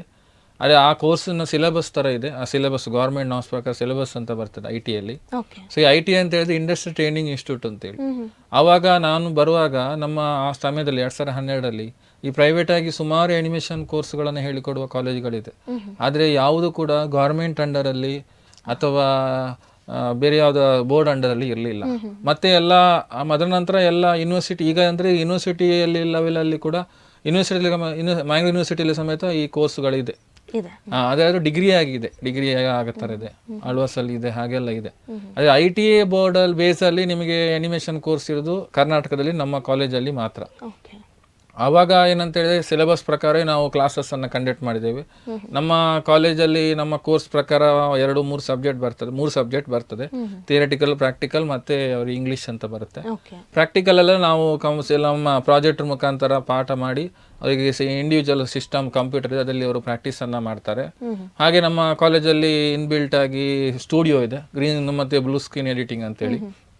ಅಲ್ಲಿ ನಾವು ಫೋಟೋಗ್ರಾಫಿ, ವಿಡಿಯೋಗ್ರಫಿಯನ್ನು ಹೇಳಿಕೊಟ್ಟು ಗ್ರೀನ್ ಮತ್ತು ಬ್ಲೂ ಸ್ಕ್ರೀನ್ ಎಡಿಟಿಂಗ್ ಎಲ್ಲ ನಾವು ಶೂಟ್ ಮಾಡಿ ಎಡಿಟಿಂಗ್ ಎಲ್ಲ ಮಕ್ಕಳಿಗೆ ಹೇಳಿಕೊಡ್ತೇವೆ. 1 ವರ್ಷದ ಕೋರ್ಸ್ ಆಗಿತ್ತು ನಮ್ಮದು. 1 ವರ್ಷ ಕೋರ್ಸ್ ಆಗಿರಬೇಕು. SLC ಪಾಸ್ ಆಗಿದ್ರೆ ನಮ್ಮ ಕೋರ್ಸನ್ನು ಮಾಡ್ಬೋದು. ಹೆಚ್ಚಾಗಿ ಆಗಸ್ಟಲ್ಲಿ ಹೊಸ ಬ್ಯಾಚ್ಗಳು ಸ್ಟಾರ್ಟ್ ಆಗುತ್ತೆ. ಹಾಗೆ ನಮ್ಮ ಕಾಲೇಜಲ್ಲಿ ಬೇರೆ ಎಲ್ಲ ಕೋರ್ಸ್ಗಳು ಕೂಡ ಇದೆ. ಈಗ ಎಲೆಕ್ಟ್ರಾನಿಕ್, ಮೆಕ್ಯಾನಿಕ್ ಇರ್ಬೋದು, ಆಟೋಮೊಬೈಲ್ ಇರ್ಬೋದು, ಎಲೆಕ್ಟ್ರಿಷಿಯನ್ ಇರ್ಬೋದು, ಹೀಗೆ ಸೇವಿಂಗ್ ಟೆಕ್ನಾಲಜಿ ಅಂತ ಇರ್ಬೋದು. ಈ ರೀತಿ ಅಡ್ವಾನ್ಸ್ ಟ್ರೈನಿಂಗ್ ಕೊಡುವಂತಹ ಬೇರೆ ಎಲ್ಲ ಕೋರ್ಸ್ಗಳು ಕೂಡ ನಮ್ಮ ಕಾಲೇಜಲ್ಲಿ ಈಗ ಕೊಡ್ತಾ ಇದ್ದೇವೆ. ಓಕೆ ಸರ್, ಈಗ ನೀವು ಕಲಿಸುವಂತಹ ಕೋರ್ಸಿನ ಬಗ್ಗೆ ಹೆಚ್ಚಿನ ಮಾಹಿತಿಯನ್ನು ಯಾರಿಗಾದರೂ ವಿದ್ಯಾರ್ಥಿಗಳಿಗೆ, ಈಗ ಅಪ್ಕಮಿಂಗ್ ವಿದ್ಯಾರ್ಥಿಗಳಿಗೆ ಕೊಡೋದಾದರೆ ನಿಮ್ಮ ಕೋರ್ಸಿನ ಬಗ್ಗೆ ಹೆಚ್ಚಿನ ಮಾಹಿತಿ ಏನಂತ ಹೇಳ್ತೀರಾ? ಈಗ ಮಲ್ಟಿಮೀಡಿಯಾ ಅನಿಮೇಷನ್ ಕೋರ್ಸ್ ಅಂತ ಹೇಳಿದ್ರೆ, ಮಲ್ಟಿಮೀಡಿಯಾ ಅಂತ ಹೇಳಿದ್ರೆ ಆಗ ಹೇಳಿದ ಪ್ರಕಾರ ಆಡಿಯೋ, ವಿಡಿಯೋ, ನಾವು ಇಮೇಜ್ ಅಂತ ಹೇಳ್ತೇವೆ. ಈ ಆಡಿಯೋ, ವಿಡಿಯೋ, ಇಮೇಜನ್ನೇ ನಾವು ಯೂಸ್ ಮಾಡಿಕೊಂಡು ಮಾಡುವಂಥ, ಅಂದರೆ ಅದಕ್ಕೆ ಸಂಬಂಧಪಟ್ಟ ಟೆಕ್ನಾಲಜಿಯನ್ನು ಯೂಸ್ ಮಾಡಿಕೊಂಡು ಕಲಿಯುವಂಥ ಕೋರ್ಸು. ಇದರಲ್ಲಿ ಏನಂದರೆ ನಿಮಗೆ ಸಾಫ್ಟ್ವೇರ್ಗಳು ಬರ್ತದೆ, ಕಂಪ್ಯೂಟರ್ ಬೇಸಿಕ್ ಇರ್ಬೋದು, ವಿಡಿಯೋಗ್ರಾಫಿ ಇರ್ಬೋದು, ಫೋಟೋಗ್ರಾಫಿ ಇರ್ಬೋದು, ಇದೆಲ್ಲವೂ ನಿಮಗೆ ಈ ಕೋರ್ಸಲ್ಲಿ ಬರ್ತದೆ. ಅದರ ಒಟ್ಟಿಗೆ ವಿಜುವಲ್ ಎಫೆಕ್ಟ್ಸ್ ಕೂಡ ನೀವು ಕಲಿಬೋದು. ಇದರಲ್ಲಿ ಏನಂತ ಹೇಳಿದ್ರೆ 1 ವರ್ಷದ ಕೋರ್ಸಲ್ಲಿ ಅವರಿಗೆ ಕಂಪ್ಯೂಟರ್ ಬೇಸಿಕ್ಕಿಂದ ಹಿಡಿದು ಎಲ್ಲ ಟ್ರೈನಿಂಗನ್ನು ನಾವು ಅವರಿಗೆ ಕೊಡ್ತೇವೆ. ಓಕೆ ಸರ್, ಆಕ್ಚುಲಿ ಹೇಳಬೇಕಿದ್ರೆ ಈ ವಿದ್ಯಾರ್ಥಿಗಳಿಗೆ ಈ ಒಂದು ಕೋರ್ಸನ್ನು ಕಲಿಯೋದ್ರಿಂದ ಏನು ಬೆನಿಫಿಟ್ ಇದೆ ಅಂತ ಹೇಳಿ? ಬೆನಿಫಿಟ್ ಏನಂತ ಹೇಳಿದ್ರೆ, ಈಗ ಅನಿಮೇಷನ್ ಕೋರ್ಸ್ ನಾವು ಕಲಿಯೋದಕ್ಕೆ ಮೇಯ್ನ್ ಆಗಿ ಬೇರಿರೋದು ಸ್ಕಿಲ್. ಈಗ ಎಲ್ಲರೂ ವರ್ಕ್ ಮಾಡ್ತಾರೆ ಕಂಪ್ಯೂಟರಲ್ಲಿ, ಎಲ್ಲರೂ ಎಡಿಟಿಂಗ್ ಮಾಡ್ತಾರೆ, ಎಲ್ಲ ಡಿಸೈನ್ಸ್ ಮಾಡ್ತಾರೆ, ಎಲ್ಲ ಮಾಡ್ತಾರೆ. ಆದರೆ ಅದರಲ್ಲಿ ಯಾರು ಯುನಿಕ್ ಆಗಿ ಮಾಡ್ತಾರೆ ಅವರಿಗೆ ಬೆನಿಫಿಟ್ ಜಾಸ್ತಿ. ಅದೇ ನಾನು ಹೇಳೋ ಪ್ರಕಾರ ಸ್ಕಿಲ್ ಇರಬೇಕು ಅಂತ. ಸ್ಕಿಲ್ ಅಂತ ಹೇಳಿದ್ರೆ ಅರ್ಥ ಅಂತ ಹೇಳಿದ್ರೆ ನಾವು ಎಲ್ಲರೂ ಕೆಲಸ ಮಾಡೋದನ್ನ ನಾವು ಮಾಡೋದಲ್ಲ, ನಾವು ಅದೇ ಕೆಲಸದಲ್ಲಿ ಹೊಸತನ ಮಾಡಬೇಕು, ಅದು ದಟ್ ಈಸ್ ಸ್ಕಿಲ್. ಆದ್ರೆ ಈಗಿನ ವಿದ್ಯಾರ್ಥಿಗಳಲ್ಲಿ ಆ ಸ್ಕಿಲ್ ಎಂಬುದು ಕಡಿಮೆ ಆಗ್ತಾ ಇದೆ. ಅದನ್ನು ಡೆವಲಪ್ಮೆಂಟ್ ಮಾಡಿಕೊಂಡು ಬಂದ್ರೆ ಈ ಕೋರ್ಸ್ಗೆ ಸೇರಿದ್ರೆ ಭಾರಿ ಒಂದು ಪ್ರಯೋಜನ ಇದೆ, ಮತ್ತು ಅದಕ್ಕೆ ಸಂಬಂಧವಾಗಿ ಅವರಿಗೆ ಉದ್ಯೋಗ ಕೂಡ ಸಿಗ್ತದೆ. ಓಕೆ ಸರ್, ನೀವೀಗ ಲೆಕ್ಚರರ್ ಆಗಿ ನೀವು ತರಗತಿಯಲ್ಲಿ ಪಾಠ ಮಾಡ್ತಾ ಇದ್ದೀರಾ, ಅದರ್ವೈಸ್ ಬೇರೆ ಏನಾದರೂ ಆಕ್ಟಿವಿಟೀಸ್ ಮಾಡ್ತಾ ಇದ್ದೀರಾ? ಅಂದರೆ ಡಿಸೈನ್ ಮಾಡ್ತೀರಾ ಯಾವುದಾದ್ರೂ? ಈಗ ನಾನು ಅದರ್ವೈಸ್ ಅಂತ ಹೇಳಿದ್ರೆ ನಮಗೆ ಏನಂದ್ರೆ ಬೇರೆ ಆಕ್ಟಿವಿಟೀಸ್ ಮಾಡಲಿಕ್ಕೆ ನಮಗೆ ಸಮಯ ಕಡಿಮೆ ಇದೆ. ಆದರೆ ಕೆಲವೊಮ್ಮೆ ಏನಾಗುತ್ತೆ ಅಂತ ಹೇಳಿ, ಈಗ ನಾವು ಒಂದು ಸಾಧಾರಣ ಒಂದು 18ರಿಂದ 20 ಬುಕ್ಗಳಾದ ಕವರ್ ಪೇಜ್ ಇರ್ಬೋದು. ಈಗ ನಮ್ಮ ಉಡುಪಿ ಅಷ್ಟಮಠದಲ್ಲಿ ಕೆಲವು ಸ್ವಾಮೀಜಿಯವರು ಕೆಲವೊಮ್ಮೆ ನನ್ನನ್ನೇ ಕರೆದು ಈ ಥರ ನನಗೆ ಒಂದು ಡಿಸೈನ್ ಮಾಡಿಕೊಡಿ, ಈ ಥರ ಇದು ಮಾಡಿಕೊಡಿ, ಅವರ ಶಿಷ್ಯರು ಇರ್ಬೋದು. ಕೆಲವೊಮ್ಮೆ ಕರೆದು ಈ ರೀತಿ ಪುಸ್ತಕ ಒಂದು ಮುಖಪುಟ ಆಗಬೇಕು, ಈ ರೀತಿಯೇ ಬರಬೇಕು, ಸ್ಪೆಷಲ್ ಆಗಿರಬೇಕು, ಈ ಥರ ಕೆಲವೊಮ್ಮೆ ಏನಾದರೂ ಡಿಸೈನ್ಸ್ ಬಂದರೆ ನಾನು ಮಾಡಿಕೊಟ್ಟದ್ದುಂಟು. ಅದೇ ರೀತಿಯಲ್ಲಿ ಈಗ ಒಂದು ಸಾಧಾರಣ ಒಂದು 18ರಿಂದ 20 ಬುಕ್ಗಳ ಮುಖಪುಟ ವಿನ್ಯಾಸವನ್ನು ನಾನು ಮಾಡಿಕೊಟ್ಟಿದ್ದೇನೆ ಅಷ್ಟಮಠಗಳ. ಹೌದೌದು. ಸೊ ಇದಕ್ಕೆ ನಿಮ್ಮನ್ನೇ ರೆಫರ್ ಮಾಡಲಿಕ್ಕೆ ಕಾರಣ ಏನು ಸರ್? ಕಾರಣ ಏನು ಅಂತ ಹೇಳಿದ್ರೆ, ಒಂದನೇದಾಗಿ ನನ್ನ ತಂದೆಯವರು ಉಪಾಧ್ಯಾಯ ಮುಡಬಳ್ಳಿ ಅಂತ ಹೇಳಿ, ಅವರು ಭಾರಿ ಒಂದು ಫೇಮಸ್ ಆದ ಕಾರಣ ಅವರು ಈಗ ಉಡುಪಿಯಲ್ಲಿ ಅಷ್ಟಮಠಗಳಲ್ಲಿ ಯಾವ ಸ್ವಾಮೀಜಿ ಕೇಳಿದ್ರು ಅವರಿಗೆ ಒಂದು ಉಪಾಧ್ಯಾಯರು ಅಂತ ಹೇಳಿದ್ರೆ ಅವರಿಗೆ ಭಾರಿ ಒಂದು ಏನಾದರೂ ಚಿತ್ರಕಲೆ ಬಂದರೆ, ಏನಾದರೂ ಪೇಂಟಿಂಗ್ ಅಥವಾ ರಥದ ಚಿತ್ರ ಇರ್ಬೋದು ಅಥವಾ ಕಾವಿ ಕಲೆ ಇರ್ಬೋದು, ಈ ರೀತಿ ಯಾವುದೇ ಚಿತ್ರಗಳು ಬಂದರೆ ನನ್ನ ತಂದೆಯನ್ನೇ ರೆಫರ್ ಮಾಡ್ತಾರೆ.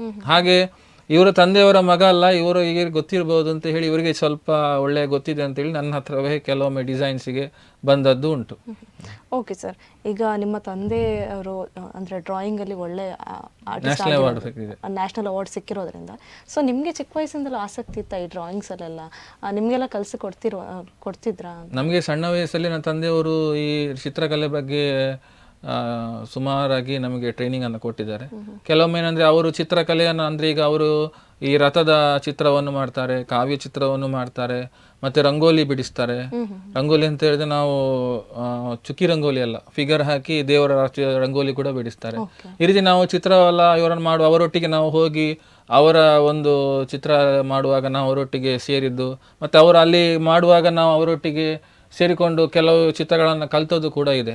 ಇದು ನಮಗೆ ಒಂದು ಒಳ್ಳೆಯ ಸ್ಫೂರ್ತಿಯಾಗಿ ಈ ಫೀಲ್ಡ್ಗೆ ಬರುವ ಹಾಗೆ ಮಾಡಿತ್ತು. ಸೊ ನಿಮಗೆ ಆನಿಮೇಷನ್ಗೆ ತುಂಬಾ ಹೆಲ್ಪ್ ಆಯಿತು ಅಂತ ಹೇಳ್ಬೋದು. ಒಂದನೇದಾಗಿ ನನ್ನ ತಂದೆ ಕಲ್ತ ಫೀಲ್ಡಲ್ಲೇ ನಾನು ಬಂದ ಕಾರಣ ನನ್ನ ತಂದೆ ಹತ್ರ ಕೆಲವೊಮ್ಮೆ ಕೇಳ್ತಾರೆ, ನಿಮ್ಮ ಮಗ ಏನು ಮಾಡ್ತಾರೆ? ನಮ್ಮ ಮಗ ನೋಡಿ ನನ್ನ ಫೀಲ್ಡಲ್ಲಿ ಈ ರೀತಿಯಲ್ಲಿ ಇದ್ದಾರೆ ಅಂತ. ಅವರಿಗೂ ಕೆಲವೊಮ್ಮೆ ಖುಷಿ ಆದದ್ದುಂಟು, ನನ್ನ ಮಗ ಇದಲ್ಲೇ. ಬೇರೆ ಯಾವ ಫೀಲ್ಡಿಗೆ ಹೋದ್ರೆ ನಿಮ್ಮ ಮಗ ಹೀಗೆ ಕಲ್ತು ಹೀಗೆ ಅದನ್ನ ಅಂತ ಒಂದೊಂದೇ ಈ ಫೀಲ್ಡಲ್ಲಿ ಇಲ್ಲಲ್ಲ ಅಂತ ಒಂದು ಕೆಲವರಿಗೆ ಕೇಳುವವರಿಗೆ ಒಂದು ಫೀಲ್ ಆಗುಸ ಉಂಟು. ಹೌದು. ಓಕೆ ಸರ್, ಈಗ ನಿಮ್ಮ ಫೀಲ್ಡಲ್ಲಿ ನೀವು ಶಿಕ್ಷಕರಾಗಿರೋದ್ರಿಂದ ನಿಮ್ಗೆ ಎಷ್ಟು ಹೆಮ್ಮೆ ಇದೆ ಆ್ಯಂಡ್ ನಿಮ್ಗೆ ಎಷ್ಟು ನಿಮ್ಮ ಲೈಫಲ್ಲಿ ಬೆನಿಫಿಟ್ಸ್ ಆಯಿತು ಅಂತ ಹೇಳಿ? ಒಂದನೇದಾಗಿ ಈ ಕೋರ್ಸ್ ನಾನು ಆಗ ಹೇಳಿದ ಪ್ರಕಾರ ನಾವು ಶಿಕ್ಷಕರಾಗಿ ಒಂದು ವಿಷಯವನ್ನು ಮಕ್ಕಳಿಗೆ ಹೇಳುವಾಗ ನಮಗೆ ಅದರಲ್ಲಿ ಯಾವುದೇ ಸಬ್ಜೆಕ್ಟ್ ಹೇಳಿಕೊಡುವಾಗ ನಮಗೊಂದು ತೃಪ್ತಿ ಇರ್ತದೆ. ಒಂದನೇದಾಗಿ ನಮ್ಮಿಂದಾಗಿ ಈ ಹುಡುಗರು ಈ ಮಕ್ಕಳು ಒಳ್ಳೆಯ ಒಂದು ಸಮಾಜದಲ್ಲಿ ಒಳ್ಳೆಯ ಒಂದು ರೀತಿಯಲ್ಲಿ ಉದ್ಯೋಗದಲ್ಲಿ ಕೆಲಸದಲ್ಲಿ ಇದ್ದಾರೆ ಅಂತ ಒಂದು ತೃಪ್ತಿ ಇರ್ತದೆ ಒಂದನೇದಾಗಿ. ಇನ್ನೊಂದೇನಂತ ಹೇಳಿದ್ರೆ, ನಮಗೆ ನಾನೀಗ ಈ ಸಬ್ಜೆಕ್ಟನ್ನು ಆರಿಸಿಕೊಂಡದ್ದು ಯಾಕೆಂದರೆ ನಾನು ಇಷ್ಟಪಟ್ಟು ಈ ಸಬ್ಜೆಕ್ಟಿಗೆ ಬಂದಂಥ.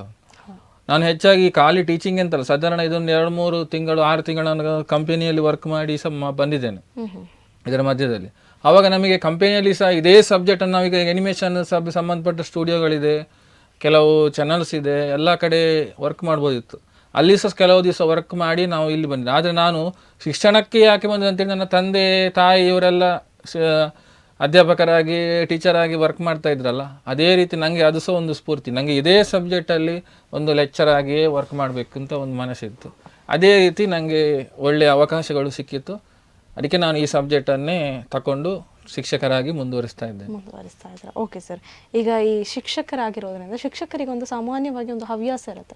ಏನಾದರೂ ಒಂದು ಆರ್ಟಿಕಲ್ಸ್ ಬರೆಯೋದಾಗಿರ್ಬೋದು ಅಥವಾ ಏನಾದರೂ ಒಂದು ನೀವು ಸಂಶೋಧನೆ ಮಾಡುವಂತಹ ಒಂದು ಹವ್ಯಾಸಗಳು ಜಾಸ್ತಿಗೆ ಶಿಕ್ಷಕರಲ್ಲಿ ನಾವು ಕಾಣ್ಬೋದು. ಸೊ ನಿಮಗೆ ಆ ಒಂದು ಆಸಕ್ತಿ ಯಾವುದಾದ್ರೂ ಇತ್ತಾ? 2013ರಲ್ಲಿ ಒಂದು ಪೇಪರಲ್ಲಿ ಆರ್ಟಿಕಲ್ ಬರೆದಿದ್ದೆ. ನಮ್ಮ ಅನಿಮೇಷನ್ ತಂತ್ರಜ್ಞಾನ ಅಂತ, ಭಾರತದಲ್ಲಿ ಅನಿಮೇಷನ್ ತಂತ್ರಜ್ಞಾನ ಯಾವ ರೀತಿ ಮುಂದುವರಿತಾ ಇದೆ ಅಂತ. ಆವಾಗ ನಾನೊಂದು ಆರ್ಟಿಕಲ್ ಬರ್ತಿದ್ದೆ, ಆವಾಗ ಪೇಪರಲ್ಲಿ ಅದು ಪ್ರಕಟಗೊಂಡಿತ್ತು. ಅದೊಂದು ನಾನು ಬರೆದು ಮಾಡಿದಂಥ ಒಂದು ಆರ್ಟಿಕಲ್. ಅದರಲ್ಲಿ ಏನಂದರೆ ನಮ್ಮ ಅನಿಮೇಷನ್ ಇಂಡಿಯಾದಲ್ಲಿ ಯಾವ ರೀತಿ ಡೆವಲಪ್ ಆಗ್ತಾ ಇದೆ, ಇನ್ನು ಏನು ಫ್ಯೂಚರ್ಸ್ ಇದೆ, ಅನಿಮೇಷನ್ ಮಾಡೋದಾದರೆ ಯಾವ ರೀತಿ ಕಲ್ತವರು ಇರಬೇಕು. ಖಾಲಿ ಡ್ರಾಯಿಂಗ್ ಕಲ್ತ್ರೆ ಅನಿಮೇಷನ್ ಮಾಡಲಿಕ್ಕೆ ಆಗೋದಿಲ್ಲ. ಡ್ರಾಯಿಂಗ್ ಒಟ್ಟಿಗೆ ಅವ್ರ ಸ್ಕಿಲ್ ಕೂಡ ಇರಬೇಕು. ಸ್ಕಿಲ್ ಇಲ್ಲದಿದ್ದರೆ ಈ ಸಬ್ಜೆಕ್ಟೇ ನಿಮಗೆ ಫೇಲ್. ಯಾವ ಸ್ಕಿಲ್ ಡೆವಲಪ್ಮೆಂಟ್ ಇಲ್ಲದಿದ್ದರೆ ಯಾವ ಸಬ್ಜೆಕ್ಟು ಆಗಲ್ಲ. ನೀವು ಬೇಕಿದ್ರೆ ಅನಿಮೇಷನ್ ಅಂತಲ್ಲ, ಯಾವುದೇ ಸಬ್ಜೆಕ್ಟ್ ತಗೊಳ್ಳಿ, ಯಾವುದೇ ಸಬ್ಜೆಕ್ಟ್ ತಗೊಂಡ್ರು ನಿಮಗೆ ಅದೇ ರೀತಿ ಇರುವಂಥದ್ದು. ಕೆಲಸ ಎಲ್ಲರೂ ಮಾಡ್ತಾರೆ, ಅದರ ಕೆಲಸದಲ್ಲಿ ಸ್ಪೆಷಾಲಿಟಿ ಎಲ್ಲರೂ ಮಾಡೋದಿಲ್ಲ. So skill is very important for animation. Drawing and skill both are very important. Okay sir, okay. ನೀವೀಗ 2012ರಲ್ಲಿ ಒಂದು ಕೋರ್ಸನ್ನು ಆಯ್ಕೆ ಮಾಡಿದ್ದೀರಾ. ಸೊ ಆಯ್ಕೆ ಮಾಡುವಾಗ ಇದ್ದಂಥ ಸಿಲೆಬಸ್ಗಳಿಗಾಗಿರ್ಬೋದು, ಈಗ ಇದ್ದಂತಹ ಸಿಲೆಬಸ್ಗಳಿಗೆ ಏನಾದರೂ ವ್ಯತ್ಯಾಸ ಇದೆಯಾ ಅಥವಾ ಅದೇ ಥರ ಇದೆಯಾ ಸಿಲೆಬಸ್? ನಮ್ಮದು ITA ನಾರ್ಮ್ಸ್ ಪ್ರಕಾರ NCVT ಅಂತ ಹೇಳ್ತೇವೆ ಬೋರ್ಡು ನಮ್ಮದು ITಯಲ್ಲಿ. ಆ ನಾರ್ಮ್ಸ್ ಪ್ರಕಾರ ಅಂದರೆ ಪ್ರತಿ 5 ವರ್ಷಕ್ಕೊಮ್ಮೆ ಗ್ರೇಡಿಂಗ್ ಅಂತ ಆಗಿ ನಿಮಗೆ ಸಿಲೆಬಸ್ ನಿಮಗೆ ಅಪ್ಗ್ರೇಡ್ ಆಗ್ತಾ ಇರ್ತದೆ. ಏನಂತ ಹೇಳಿದ್ರೆ ಈ ಸಿಲೆಬಸ್ಸನ್ನು ಅಪ್ಗ್ರೇಡ್ ಆವಾಗ ಏನಾಗುತ್ತೆ ಅಂದರೆ ಅದಕ್ಕೆ ಸಾಫ್ಟ್ವೇರ್ಗಳು ಆ್ಯಡ್ ಆಗುತ್ತೆ. ಈಗ ನಮ್ಮ ಒಂದು ವರ್ಷದ ಕೋರ್ಸಲ್ಲಿ ಸಾಧಾರಣ 10 ಸಾಫ್ಟ್ವೇರ್ ಇದೆ. ಗ್ರಾಫಿಕ್ ಡಿಸೈನಿಂದ ಹಿಡಿದು video editing, visual effects, architecture design, game designing, web designing, ಈ ಥರ ಎಲ್ಲ ಫೀಲ್ಡ್ಗಳು ನಮ್ಮ 1 ವರ್ಷದ ಕೋರ್ಸಲ್ಲಿ ಬರ್ತದೆ. ಇದಕ್ಕೆ ಸಂಬಂಧಪಟ್ಟ ಹಾಗೆ ಸಿಲೆಬಸ್ ಕೂಡ ಅಪ್ಡೇಟ್ ಆಗ್ತಾ ಇದೆ. ಅದರಲ್ಲಿ ಏನಂದರೆ ಸಾಫ್ಟ್ವೇರ್ಗಳು ಆ್ಯಡ್ ಆಗ್ತದೆ. ಕೆಲವು ಅದರಲ್ಲಿ ಏನಂದ್ರೆ ಈಗ ನೋಡಿ, ಸಾಫ್ಟ್ವೇರ್ ಇವತ್ತಿದ್ದದ್ದು ನಾಳೆ ಇರುವಾಗ ಅಪ್ಡೇಟ್ ಆಗಿರ್ತದೆ. ಆವಾಗ ಅದರಲ್ಲಿ ಏನಾದರೂ ಒಂದು ಕಂಟೆಂಟನ್ನು ಹೊಸತನ್ನು ಆ್ಯಡ್ ಮಾಡ್ತಾರೆ. ಆ ಹೊಸತನ್ನು ಇವರು ಸಿಲೆಬಸ್ಸಲ್ಲಿ ಆ್ಯಡ್ ಮಾಡಿರ್ತಾರೆ. ಹೀಗೆ ಪ್ರತಿ 5 ವರ್ಷಕ್ಕೊಮ್ಮೆ ಸಿಲೆಬಸ್ ಚೇಂಜ್ ಆಗುವಾಗ ಅದರಲ್ಲಿ ಈ ಸಾಫ್ಟ್ವೇರ್ಗಳು, ಅದರಲ್ಲಿರುವ ಕಂಟೆಂಟ್ಗಳು ಅಪ್ಡೇಟ್ ಆಗ್ತಾ ಇರ್ತದೆ. ಓಕೆ ಸರ್, ಹಾಗಿದ್ರೆ ನೀವು ಕಲಿಯುವಾಗ ಇಂಥಗಳೆಲ್ಲ ಸಿಲೆಬಸ್ಗಳೆಲ್ಲ ನಾವು ಕಲಿಯುವಾಗ ಏನಂತ ಹೇಳಿದ್ರೆ, ನಾವೀಗ ಈಗಿನ ಸಿಲೆಬಸ್ಸಿಗೂ ನಾವು ಕಲಿಯುವಾಗ ಇರೋ ಸಿಲೆಬಸ್ಸಿಗೂ ಸಾಧಾರಣ ಸುಮಾರು ವ್ಯತ್ಯಾಸ ಇದೆ. ಒಂದು 60-70% ಈಗ ಅಂತ ಹೇಳಿದ್ರೆ ನಾವು ಕಲಿಯುವಾಗ ಇರುವ ಸಿಲೆಬಸ್ಗಿಂತ ಒಂದು 30%-40% ಈಗ ಅಪ್ಗ್ರೇಡ್ ಆಗಿದೆ. ಸೊ ಅದನ್ನು ನಾವು ಹೇಗೆ ರಿಕವರಿ ಮಾಡ್ತೇವೆ ಅಂತ ಹೇಳಿದ್ರೆ ಯೂಸಿಂಗ್ ಮೀಡಿಯಾ. ಬೇರೆ ಏನು ಮಾಡೋಕ್ಕಾಗಲ್ಲ. ನಾವು ಮೀಡಿಯಾವನ್ನೇ ರೆಫರ್ ಮಾಡಿಕೊಂಡು ನಾವು ಆ 30-40% ಅಪ್ಡೇಟೆಡನ್ನು ಎಲ್ಲಿ ಹೇಗೆ ಅಪ್ಡೇಟ್ ಆಗಿದೆ ಅದರ ಬಗ್ಗೆ ಏನಾದರೂ ಉದಾಹರಣೆ ಉಂಟಾ, ಏನಾದರೂ ಎಕ್ಸಾಂಪಲ್ ಇದೆಯಾ, ಅದನ್ನು ನೋಡಿಕೊಂಡು ಅದನ್ನು ಕಲ್ತುಕೊಂಡು ನಾವು ಮಕ್ಕಳಿಗೆ ಟೀಚ್ ಮಾಡಬೇಕಾಗ್ತದೆ. That means you have to update. Okay sir, ಹಾಗಿದ್ರೆ ನಿಮಗೆ ಈ ಒಂದು ಕೋರ್ಸ್ಗೆ ಟ್ರೈನಿಂಗ್ಸ್ ಎಲ್ಲ ಇರೋದಿಲ್ವಾ? ನಿಮಗೆ ಯಾವುದಾದ್ರೂ ಟ್ರೈನಿಂಗ್ಸ್? ಈಗ ನಮಗೆ NCVT ನಾರ್ಮ್ಸ್ ಪ್ರಕಾರ ನಮಗೆ ITಯಲ್ಲಿ ಈ ಲೆಕ್ಚರ್ನವರಿಗೆ ಅಂತವೇ ಒಂದು ಟ್ರೈನಿಂಗ್ ಕೋರ್ಸ್ ಅಂತ ಇದೆ. ಅಂದರೆ how to teach, how to manage the students, ಈ ರೀತಿ ಎಲ್ಲ ಟ್ರೈನಿಂಗ್ ಅಂತ ಇರ್ತದೆ. ಅದರಲ್ಲಿ ಸಹ ಸಬ್ಜೆಕ್ಟ್, ನಮ್ಮ ಸಬ್ಜೆಕ್ಟಿಗೆ ಟ್ರೈನಿಂಗ್ ಇರ್ತದೆ. ಆ ಟ್ರೈನಿಂಗನ್ನು ಕಲ್ತುಕೊಂಡು ನಾವು ರೀಸೆಂಟ್ಲಿ ಅದಕ್ಕೆ ಎಕ್ಸಾಮಿನೇಷನ್ ಎಲ್ಲ ಇತ್ತು, ನಾನು ಸಹ ಕಂಡಕ್ಟ್ ಮಾಡಿದ್ದೆ. ಸೊ ಅದಕ್ಕೆ ಎಲ್ಲ ಎಕ್ಸಾಮಿನೇಷನ್ ಎಲ್ಲ ಇದೆ, ಕಂಡಕ್ಟ್ ಮಾಡಿ ಆ್ಯಸ್ ಪರ್ ITA ನಾರ್ಮ್ಸ್ ಪ್ರಕಾರವೇ ಎಕ್ಸಾಮಿನೇಷನ್ ಕಂಡಕ್ಟ್ ಆಗ್ತದೆ. ಆ ಎಕ್ಸಾಮಿನೇಷನ್ ಟ್ರೈನಿಂಗ್ ಆದಮೇಲೆ ಎಕ್ಸಾಮಿನೇಷನ್ ಬರೆದು ಪಾಸ್ ಆಗಬೇಕು. ನಾವು ಪಾಸ್ ಆದಮೇಲೆ ನಮಗೆ ಅದರಲ್ಲಿ ಸ್ವಲ್ಪ ಹೈಯರ್ ಲೆವೆಲ್ ನಮಗೆ ಒಂದು ಲೆವೆಲಿಂಗ್ ಸಿಗ್ತದೆ ITಯಲ್ಲಿ. ಹಾಗಿದ್ರೆ ಈಗ ಶಿಕ್ಷಕರಾಗಿರೋದ್ರಿಂದ ನೀವು ಆಲ್ರೆಡಿ ನೀವು ಪರೀಕ್ಷೆಗಳೆಲ್ಲ ಬರ್ದೇ ಶಿಕ್ಷಕರಾಗಿರ್ತೀವಿ. ಹೌದೌದು. ಆ ಶಿಕ್ಷಕರಾದ್ಮೇಲೂ ಕೂಡ ನಿಮಗೆ ಈ ಪರೀಕ್ಷೆಗಳೆಲ್ಲ ನಡೀತಾರೆ. ಯಾಕಂದ್ರೆ ಅದು as per government, state government, central government ಪ್ರಕಾರ ಈ ಎಕ್ಸಾಮಿನೇಷನ್ ಫಾರ್ JTOs ಅಂತ ಬರ್ತದೆ ITಯಲ್ಲಿ, ಅವರಿಗೆ ಕಂಡಕ್ಟ್ ಆಗ್ತಾ ಇರ್ತದೆ. ಆವಾಗ ನಾವು ಅಪ್ಗ್ರೇಡ್ ಆಗ್ತಾ ಇರಬೇಕಾಗ್ತದೆ. ಓಕೆ ಸರ್, ಈಗ ಮಕ್ಕಳಿಗೆ ಒಂದು ವರ್ಷದ ಕೋರ್ಸ್ ಅಂತ ಹೇಳಿದ್ರಿ. ಒಂದು ವರ್ಷದ ಕೋರ್ಸ್ ಅಂತ ಹೇಳಿದ್ಮೇಲೆ ಒಂದು ಪರೀಕ್ಷೆ ಹಂತ ಅಂತ ಹೇಳಿ. ಹೌದೌದು. ಸೊ ಪರೀಕ್ಷೆ ಹಂತದಲ್ಲಿ ಅವರ ಪ್ರಿಪರೇಷನ್ಗಿಂತ ನೀವು ಯಾವ ರೀತಿ ಅವರ ಪ್ರಿಪರೇಷನ್ಗಳಲ್ಲಿ ತೊಡಗಿಸ್ಕೊಳ್ತೀರಾ? ಏನಂತ ಹೇಳಿದ್ರೆ, ಈಗ ನಮ್ಮ 1 ವರ್ಷದ ಕೋರ್ಸಲ್ಲಿ ಆಸ್ ಪರ್ ನಾರ್ಮ್ಸ್ ಪ್ರಕಾರ ಅವರಿಗೆ 3 ಪ್ರೋಗ್ರಾಮ್ಸ್ ಬರ್ತದೆ. ಒಂದು OJT ಪ್ರೋಗ್ರಾಮ್ಸ್ ಅಂತ. ಅಂದರೆ OJT ಪ್ರೋಗ್ರಾಮ್ಸ್ ಅಂದರೆ ಆನ್ ಜಾಬ್ ಟ್ರೈನಿಂಗ್ ಅಂತ ಹೇಳ್ತಾರೆ. ನಾವು ಕಂಪನಿಗಳಿಗೆ ಮಕ್ಕಳನ್ನು ಕರ್ಕೊಂಡು ಹೋಗಿ ಅಲ್ಲಿ ಅವರಿಗೆ 1 ದಿವಸ 2 ದಿವಸ ಅಥವಾ 1 ವಾರ ಅಲ್ಲಿ ಕಂಪನಿಯವರೇ ನಮ್ಮ ಮಕ್ಕಳಿಗೆ ಟ್ರೈನಿಂಗ್ ಕೊಡ್ತಾರೆ. ನಾವು OJT ಟ್ರೈನಿಂಗ್ ಅಂತ ಹೇಳ್ತೇವೆ. ಅದಾದ ಮೇಲೆ ಬರುವಂಥದ್ದು ಇಂಡಸ್ಟ್ರಿಯಲ್ ವಿಸಿಟ್ ಅಂತ. ನಾವು ಕಂಪನಿಗೆ ಕರ್ಕೊಂಡು ಹೋಗ್ತೇವೆ ಮಕ್ಕಳಿಗೆ. ಅಲ್ಲಿ ನೋಡಿ, ಈ ರೀತಿ ಕ್ಯಾಮರಾ ಇದೆ, ಈ ಥರ ಶೂಟ್ ಮಾಡ್ತಾರೆ, ಈ ರೀತಿ ಅನಿಮೇಷನ್ಸ್ ಮಾಡ್ತಾರೆ, ಈ ರೀತಿ ಸಾಫ್ಟ್ವೇರ್ಸ್ ಯೂಸ್ ಮಾಡ್ತಾರೆ, ಈ ರೀತಿ ಇನ್ಫ್ರಾಸ್ಟ್ರಕ್ಚರ್ಸ್ ಇರ್ತದೆ ಕಂಪನಿಯಲ್ಲಿ ಅಂತ ಹೇಳಿ ನಾವು ಇಂಡಸ್ಟ್ರಿಯಲ್ ವಿಸಿಟ್ ಅಂತ ಕರ್ಕೊಂಡು ಹೋಗ್ತೇವೆ ಕಂಪನಿಗಳಿಗೆಲ್ಲ. ಇದೆಲ್ಲ ಆದ ಮೇಲೆ ಮಂತ್ ಎಂಡ್ ಈ ಕೋರ್ಸ್ ಎಂಡ್ ಬರುವಾಗ ಅವರಿಗೆ ಪ್ರಾಜೆಕ್ಟ್ ವರ್ಕ್ ಅಂತ ಇರ್ತದೆ. ಪ್ರಾಜೆಕ್ಟ್ ವರ್ಕ್ ಅವರಿಗೆ ಬೇಕಿದ್ದ ಫೀಲ್ಡ್ ಅನ್ನು ಚೂಸ್ ಮಾಡ್ಬೋದು. ಈಗ ಡಿಸೈನ್ ಫೀಲ್ಡ್ ಆದರೆ ಡಿಸೈನ್ ಫೀಲ್ಡ್ಗೆ ಸಂಬಂಧಪಟ್ಟ ಪ್ರಾಜೆಕ್ಟ್ ವರ್ಕ್ ಮಾಡ್ಬೋದು, ವಿಡಿಯೋ ಎಡಿಟಿಂಗ್ ಆದರೆ ವಿಡಿಯೋ ಎಡಿಟಿಂಗ್ ಮಾಡ್ಬೋದು, ಅಥವಾ ವಿಜುವಲ್ ಎಫೆಕ್ಟ್ಸ್ ಆದರೆ ವಿಜುವಲ್ ಎಫೆಕ್ಟ್ಸ್ ಮಾಡ್ಬೋದು. ಈ ರೀತಿ ಅವರೊಂದು ಪ್ರಾಜೆಕ್ಟ್ ವರ್ಕ್ ಅಂತ ಮಾಡಬೇಕು. ಅದು ಆಸ್ ಪರ್ ಸಿಲೆಬಸ್ ಪ್ರಕಾರವೇ ನಾವು ಮಾಡ್ತಾ ಇರೋದು. ಈ ಸಿಲೆಬಸ್ ಎಲ್ಲ ಆದ ಮೇಲೆ ಈ ಸಿಲೆಬಸ್ ಪ್ರಕಾರವೇ ಕ್ಲಾಸಸ್ ಎಲ್ಲ ಆದಮೇಲೆ ಅಂದರೆ ಪ್ರಾಜೆಕ್ಟ್ ವರ್ಕ್ ಎಲ್ಲ ಆದ ಮೇಲೆ ಆ ಪ್ರಾಜೆಕ್ಟ್ ವರ್ಕ್ ಮೇಲೆ ನಾವು ಅವರನ್ನು ಸಂದರ್ಶನಕ್ಕೆ ಕಲಿಸ್ತೇವೆ, ಅಲ್ಲಿ ಅವರಿಗೆ ಪ್ಲೇಸ್ಮೆಂಟ್ ಆಗ್ತದೆ ಆ ರೀತಿ. ಸೊ ಈ ಪರೀಕ್ಷೆಯಲ್ಲೆಲ್ಲ ತುಂಬ ಕಡಿಮೆ ಅಂಕ ಗಳಿಸೋರಿಗೆ ನಿಮ್ಮ ಒಂದು ಟ್ರೈನಿಂಗ್ ಯಾವ ಥರ ಇರುತ್ತೆ ಸರ್? ಅಂದರೆ ಪರೀಕ್ಷೆಯಲ್ಲಿ ಏನಂದರೆ ಕಡಿಮೆ ಅಂಕ ಅಂತ ಈಗ ಇಲ್ಲ ಹೆಚ್ಚಾಗಿ, ಯಾಕಂದ್ರೆ ಈಗ ಎಲ್ಲ ಮಕ್ಕಳನ್ನು ಈಗ ಪ್ರೈಮರಿಯಿಂದ ಹಿಡಿದು ಎಲ್ಲ ಮಕ್ಕಳನ್ನು ಈಗ ಈ ಸರ್ಕಾರವೇ ನೀವು ಪಾಸಾಗಿ ಅಂತವೇ ಹೇಳುವಂಥದ್ದು. ಅದೇ ಕೆಲವೊಮ್ಮೆ ಏನಾಗುತ್ತೆ ಅಂದರೆ ಈಗ ಸ್ಕಿಲ್ ಇಲ್ಲದ ಮಕ್ಕಳು ಅಥವಾ ದಡ್ಡರಿರೋ ಮಕ್ಕಳು ಕೂಡ ಪಾಸಾಗಿ ಬಿಡ್ತಾರೆ. ಆದರೆ ಅದು ಏನಾಗುತ್ತೆ ಅಂತ ಕೆಲವು ವಿಷಯದಲ್ಲಿ ಅದು ಪ್ರಾಬ್ಲಮ್ ಆಗ್ತದೆ. ಅಂದರೆ ಯಾಕಂದರೆ ಅವ್ರಿಗೆ ಪಾಸಸ್ ಆಗಿರ್ತಾರೆ, ಅವರಿಗೆ ಏನು ಗೊತ್ತಿರುವುದಿಲ್ಲ. ಆವಾಗ ಏನಾಗುತ್ತೆ, ಅವರು ಉದ್ಯೋಗ ಅಂತ ಬರುವಾಗ ಅವರ ತಲೆಯಲ್ಲಿ ಏನು ಬ್ಲ್ಯಾಂಕ್ ಇರ್ತದೆ ಕೆಲವೊಮ್ಮೆ. ಸೊ ಆದ ಕಾರಣ ಆವಾಗ ಏನು ಪ್ರಾಬ್ಲಮ್ ಆಗಬಾರ್ದು ಅಂತ ಹೇಳಿ ನಾನು ಆದಷ್ಟು ಈ ಪ್ರಾಜೆಕ್ಟ್ ವರ್ಕ್ ಮಾಡಲಿಕ್ಕೆ ಅಂತ ಒಂದು ಟೈಮ್ ಬರ್ತದಲ್ಲ, ಆವಾಗ ನಾನು ಜಾಸ್ತಿಯಾಗಿ ಅಂಥ ಮಕ್ಕಳಿಗೆ ಫೋರ್ಸಸ್ ಹಾಕಿ ನೀವು ಈ ರೀತಿ ಮಾಡಬೇಕು, ನಿಮಗೆ ಉದ್ಯೋಗ ಸಿಗ್ತದೆ, ಈ ರೀತಿ ಮಾಡಿದರೆ ಮಾತ್ರ ನಿಮಗೆ ನಾಡ್ದು ಕಂಪನಿಯಲ್ಲಿ ಪ್ಲೇಸ್ಮೆಂಟ್ ಆಗೋದು ಅಂತ ಹೇಳಿ ನಾವು ಅವರಿಗೆ ಪ್ರೆಷರ್ ಹಾಕಿ ಏನಾದರೂ ಮಾಡಿ ಪ್ರಾಜೆಕ್ಟ್ ವರ್ಕ್ ಮಾಡಿಸಿ ಮತ್ತೆ ನಾವು ಅವರಿಗೆ ಸಂದರ್ಶನ ಕಳಿಸಿ ಕೆಲಸಕ್ಕೆ ಹೋದವರು ಇದ್ದಾರೆ. ಕೆಲವರು ಕೋರ್ಸ್ ಆದಮೇಲೆ ಬಂದು ಕಲಿತು ಕೆಲಸಕ್ಕೆ ಹೋದವರು ಇದ್ದಾರೆ. ಹೌದೌದು. ಓಕೆ ಸರ್, ಈಗ ನೀವು ಕಲಿಸಿರುವಂತಹ ವಿದ್ಯಾರ್ಥಿಗಳಾಗಿರ್ಬೋದು, ಕ್ಲಾಸಲ್ಲಿ ಕಲಿತು ಉತ್ತೀರ್ಣರಾಗಿ ಹೋದವರು, ಕೆಲಸಕ್ಕೆ ಹೋದವರು ಇದ್ದಾರೆ, ನಿಮ್ಮನ್ನು ನೆನ್ಪಿಟ್ಕೊಂಡು ಆಗಿರ್ಬೋದು, ನಿಮ್ಮ ಜೊತೆ ಮಾತಾಡ್ಕೊಂಡು ಇದಕ್ಕೆ ಏನಾದರೂ ಒಂದು ಐಡಿಯಾ ಇದೆಯಾ? ಆ ಥರ ಏನಾದರೂ ಆನಿಮೇಷನ್ ನಮ್ಮಲ್ಲಿ ಈಗ ಸಾಧಾರಣ 2012 ಸುಮಾರು ವಿದ್ಯಾರ್ಥಿಗಳು, ಸಾಧಾರಣ 300-350 ವಿದ್ಯಾರ್ಥಿಗಳು ತೇರ್ಗಡೆಯಾಗಿ ಹೋಗಿದ್ದಾರೆ. ಆ ವಿದ್ಯಾರ್ಥಿಗಳಲ್ಲಿ ಸುಮಾರು ಜನ ಕೆಲವರು ಒಳ್ಳೆ ರೀತಿಯ ಕೆಲಸದಲ್ಲಿದ್ದಾರೆ. ಈಗ ಒಂದು 2-3 ಜನ ನಮ್ಮ ಮಂಗಳೂರಿನವರೇ TV9 ಕನ್ನಡದಲ್ಲಿ ಸ್ಪೆಷಲ್ ಎಪಿಸೋಡ್ ಎಡಿಟರ್ ಆಗಿದ್ದಾರೆ. ಮತ್ತೆ ಕೆಲವು ಜಿ ಕನ್ನಡದಲ್ಲಿ ಧಾರಾವಾಹಿಗಳೆಲ್ಲ ಬರ್ತದೆ, ಎಡಿಟರ್ ಆಗಿ ವರ್ಕ್ ಮಾಡ್ತಾ ಇದ್ದಾರೆ. ಮತ್ತೊಂದು 2-3 ಜನರು ನಮ್ಮ ದುಬೈಯಲ್ಲಿ ಫೋಟೋಶಾಪು ಮತ್ತೆ ಕೊರೋಲ್ಡ್ರೋ ಈ ಥರ ಇಲಿಸ್ಟ್ರೇಟರ್ ಇದರಲ್ಲಿ ಎಡಿಟಿಂಗ್ ಮಾಡ್ತಾ ಇದ್ದಾರೆ, ಫೋಟೋ ಎಡಿಟಿಂಗ್ ಎಲ್ಲ ಮಾಡ್ತಾ ಇದ್ದಾರೆ. ಹೀಗೆ ಒಂದು ಒಳ್ಳೆ ಉದ್ಯೋಗದಲ್ಲಿ ಕೆಲವು ಮಕ್ಕಳೆಲ್ಲ ಇದ್ದಾರೆ. ಬೆಂಗಳೂರಲ್ಲಿ ಒಂದು ಆಡ್ ಟು ಪ್ರೋ ಅಂತ 1-2 ಕಂಪನಿ, ಒಗಿಲ್ ಅಡ್ವರ್ಟೈಸಿಂಗ್, ಈ ರೀತಿ ಕೆಲವು ಕಂಪನಿಯಲ್ಲಿ ನಮ್ಮ ಮಕ್ಕಳು ತೇರ್ಗಡೆಯಾಗಿ ಹೋದ ಮಕ್ಕಳು ಉದ್ಯೋಗದಲ್ಲಿದ್ದಾರೆ. ಸೊ ನಿಮ್ಮನ್ನ ನೆನ್ಪಿಟ್ಕೊಂಡು ಈಗಲೂ ನಿಮ್ಮ ಜೊತೆ ಈಗ ಸಹ ಬರ್ತಾರೆ. ಈಗ ನಮ್ಮ ಕಾಲೇಜಲ್ಲಿ ವಾರ್ಷಿಕೋತ್ಸವ ಇರ್ಬೋದು ಅಥವಾ ಈಗ ಹಳೆ ವಿದ್ಯಾರ್ಥಿ ಸಂಘದ ಪ್ರೋಗ್ರಾಮ್ಸ್ ಎಲ್ಲ ಇರ್ಬೋದು, ಆವಾಗೆಲ್ಲ ಮಕ್ಕಳು ಎಲ್ಲರೂ ಭೇಟಿ ಆಗ್ತಾರೆ, ನಾವು ಒಮ್ಮೆ ಎಲ್ಲ ಗ್ಯಾದರ್ ಆಗ್ತೇವೆ. ಓಕೆ ಸರ್, ನಿಮ್ಮ ಹತ್ರ ಈ ಒಂದು ಐಡಿಯಾಸ್ ಎಲ್ಲ ಕೇಳೋದು ಇದೆಯಾ ಸರ್? ಮಕ್ಕಳು ನಿಮ್ಮ ಕೆಲವೊಮ್ಮೆ ದೂರವಾಣಿ ಮುಖಾಂತರ ಕಾಲ್ ಮಾಡಿ, ಸರ್ ಈ ರೀತಿ ಕೋರ್ಸ್ ಉಂಟು, ಈ ಸಾಫ್ಟ್ವೇರ್ ಉಂಟು, ನಂಗೆ ಈ ಥರ ಆಗಬೇಕು, ಏನು ನಮ್ಮದು ಮಾಡಲಿಕ್ಕೆ ಏನಾದರೂ ಪ್ಲ್ಯಾನ್ ಇದೆಯಾ ಏನಾದರೂ ಅಂತ.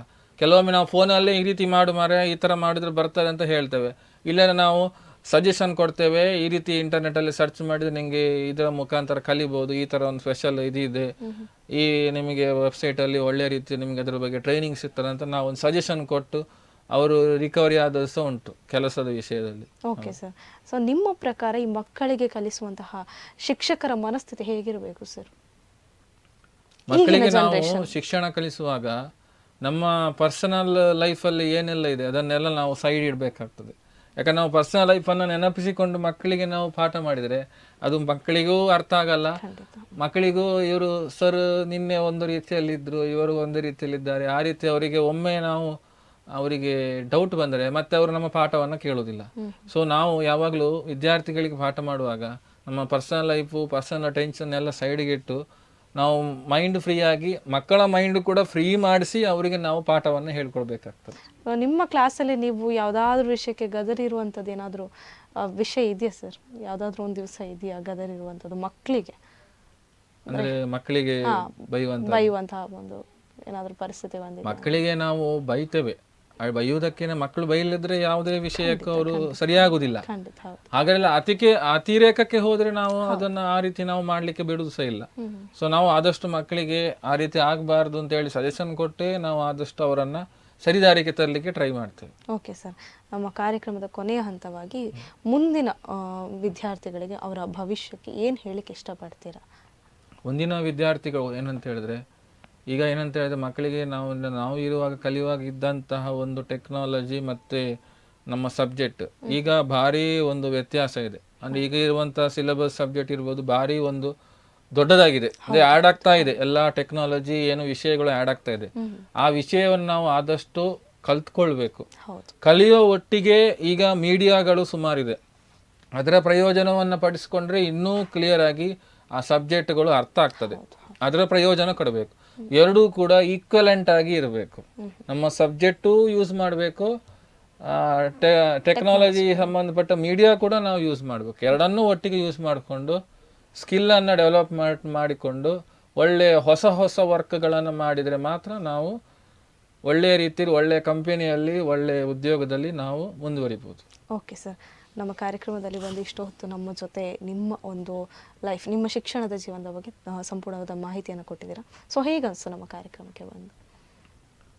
ಈ ಒಂದು ಕಾರ್ಯಕ್ರಮ ಮುಖಾಂತರ ಮಕ್ಕಳಿಗೆ ಏನಂತ ಹೇಳಿದ್ರೆ ಗುರುಗಳ ಪಾತ್ರ ಹೇಗೆ, ಗುರುಗಳ ಪರಿಚಯ ಏನು, ಇದರ ಬಗ್ಗೆ ಈ ಕಾರ್ಯಕ್ರಮ ಮುಖಾಂತರ ಮಕ್ಕಳಿಗೆ ಗೊತ್ತಾಗ್ತದೆ. ಮತ್ತೆ ಗುರುಗಳು ಯಾವ ರೀತಿ ಪಾಠ ಮಾಡ್ತಾರೆ, ಯಾವ ರೀತಿ ವಿಷಯವನ್ನು ಹೇಳ್ತಾರೆ, ಅದರ ಬಗ್ಗೆ ಕೂಡ ಈ ಕಾರ್ಯಕ್ರಮ ಮುಖಾಂತರ ಮಕ್ಕಳಿಗೆ ಒಂದು ಮೆಸೇಜ್ ಹೋಗ್ತದೆ ಸಮಾಜಕ್ಕೆ. ಸೊ ಒಂದು ಒಳ್ಳೆಯ ಒಂದು ಕಾರ್ಯಕ್ರಮ ಅಂತ ನಾವು ಶುಭ ಹಾರೈಸ್ತೇವೆ. ಓಕೆ ಸರ್, ಧನ್ಯವಾದ ಸರ್. ನಮ್ಮ ಕಾರ್ಯಕ್ರಮದಲ್ಲಿ ಇಷ್ಟು ಹೊತ್ತು ನಮ್ಮ ಜೊತೆ ತುಂಬ ಒಳ್ಳೆಯ ವಿಚಾರಗಳನ್ನು ಹೇಳಿಕೊಟ್ರಿ. ಸೊ ನಮ್ಮ ಕಾರ್ಯಕ್ರಮದ ವತಿಯಿಂದ ನಿಮಗೆ ಧನ್ಯವಾದ. ನಮಸ್ಕಾರ. ಓಕೆ ವೀಕ್ಷಕರು, ಇದಾಗಿತ್ತು ಈ ಹೊತ್ತಿನ ವಿಶೇಷ ಗುರುಭ್ಯೂ ನಮಃ ಸಂಚಿಕೆ. ಮುಂದಿನ ಸಂಚಿಕೆಯಲ್ಲಿ ಇನ್ನೊಂದು ಶಿಕ್ಷಕರ ಜೊತೆ ನಾನು ಸಿಗ್ತೀನಿ. ಅಲ್ಲಿವರೆಗೂ ನೋಡ್ತಾ ಇರಿ ಅಭಿಮತ ಟಿವಿ. ಇದು ಜನಮನದ ನಾಡಿಮಿಡಿತ. ನಮಸ್ಕಾರ.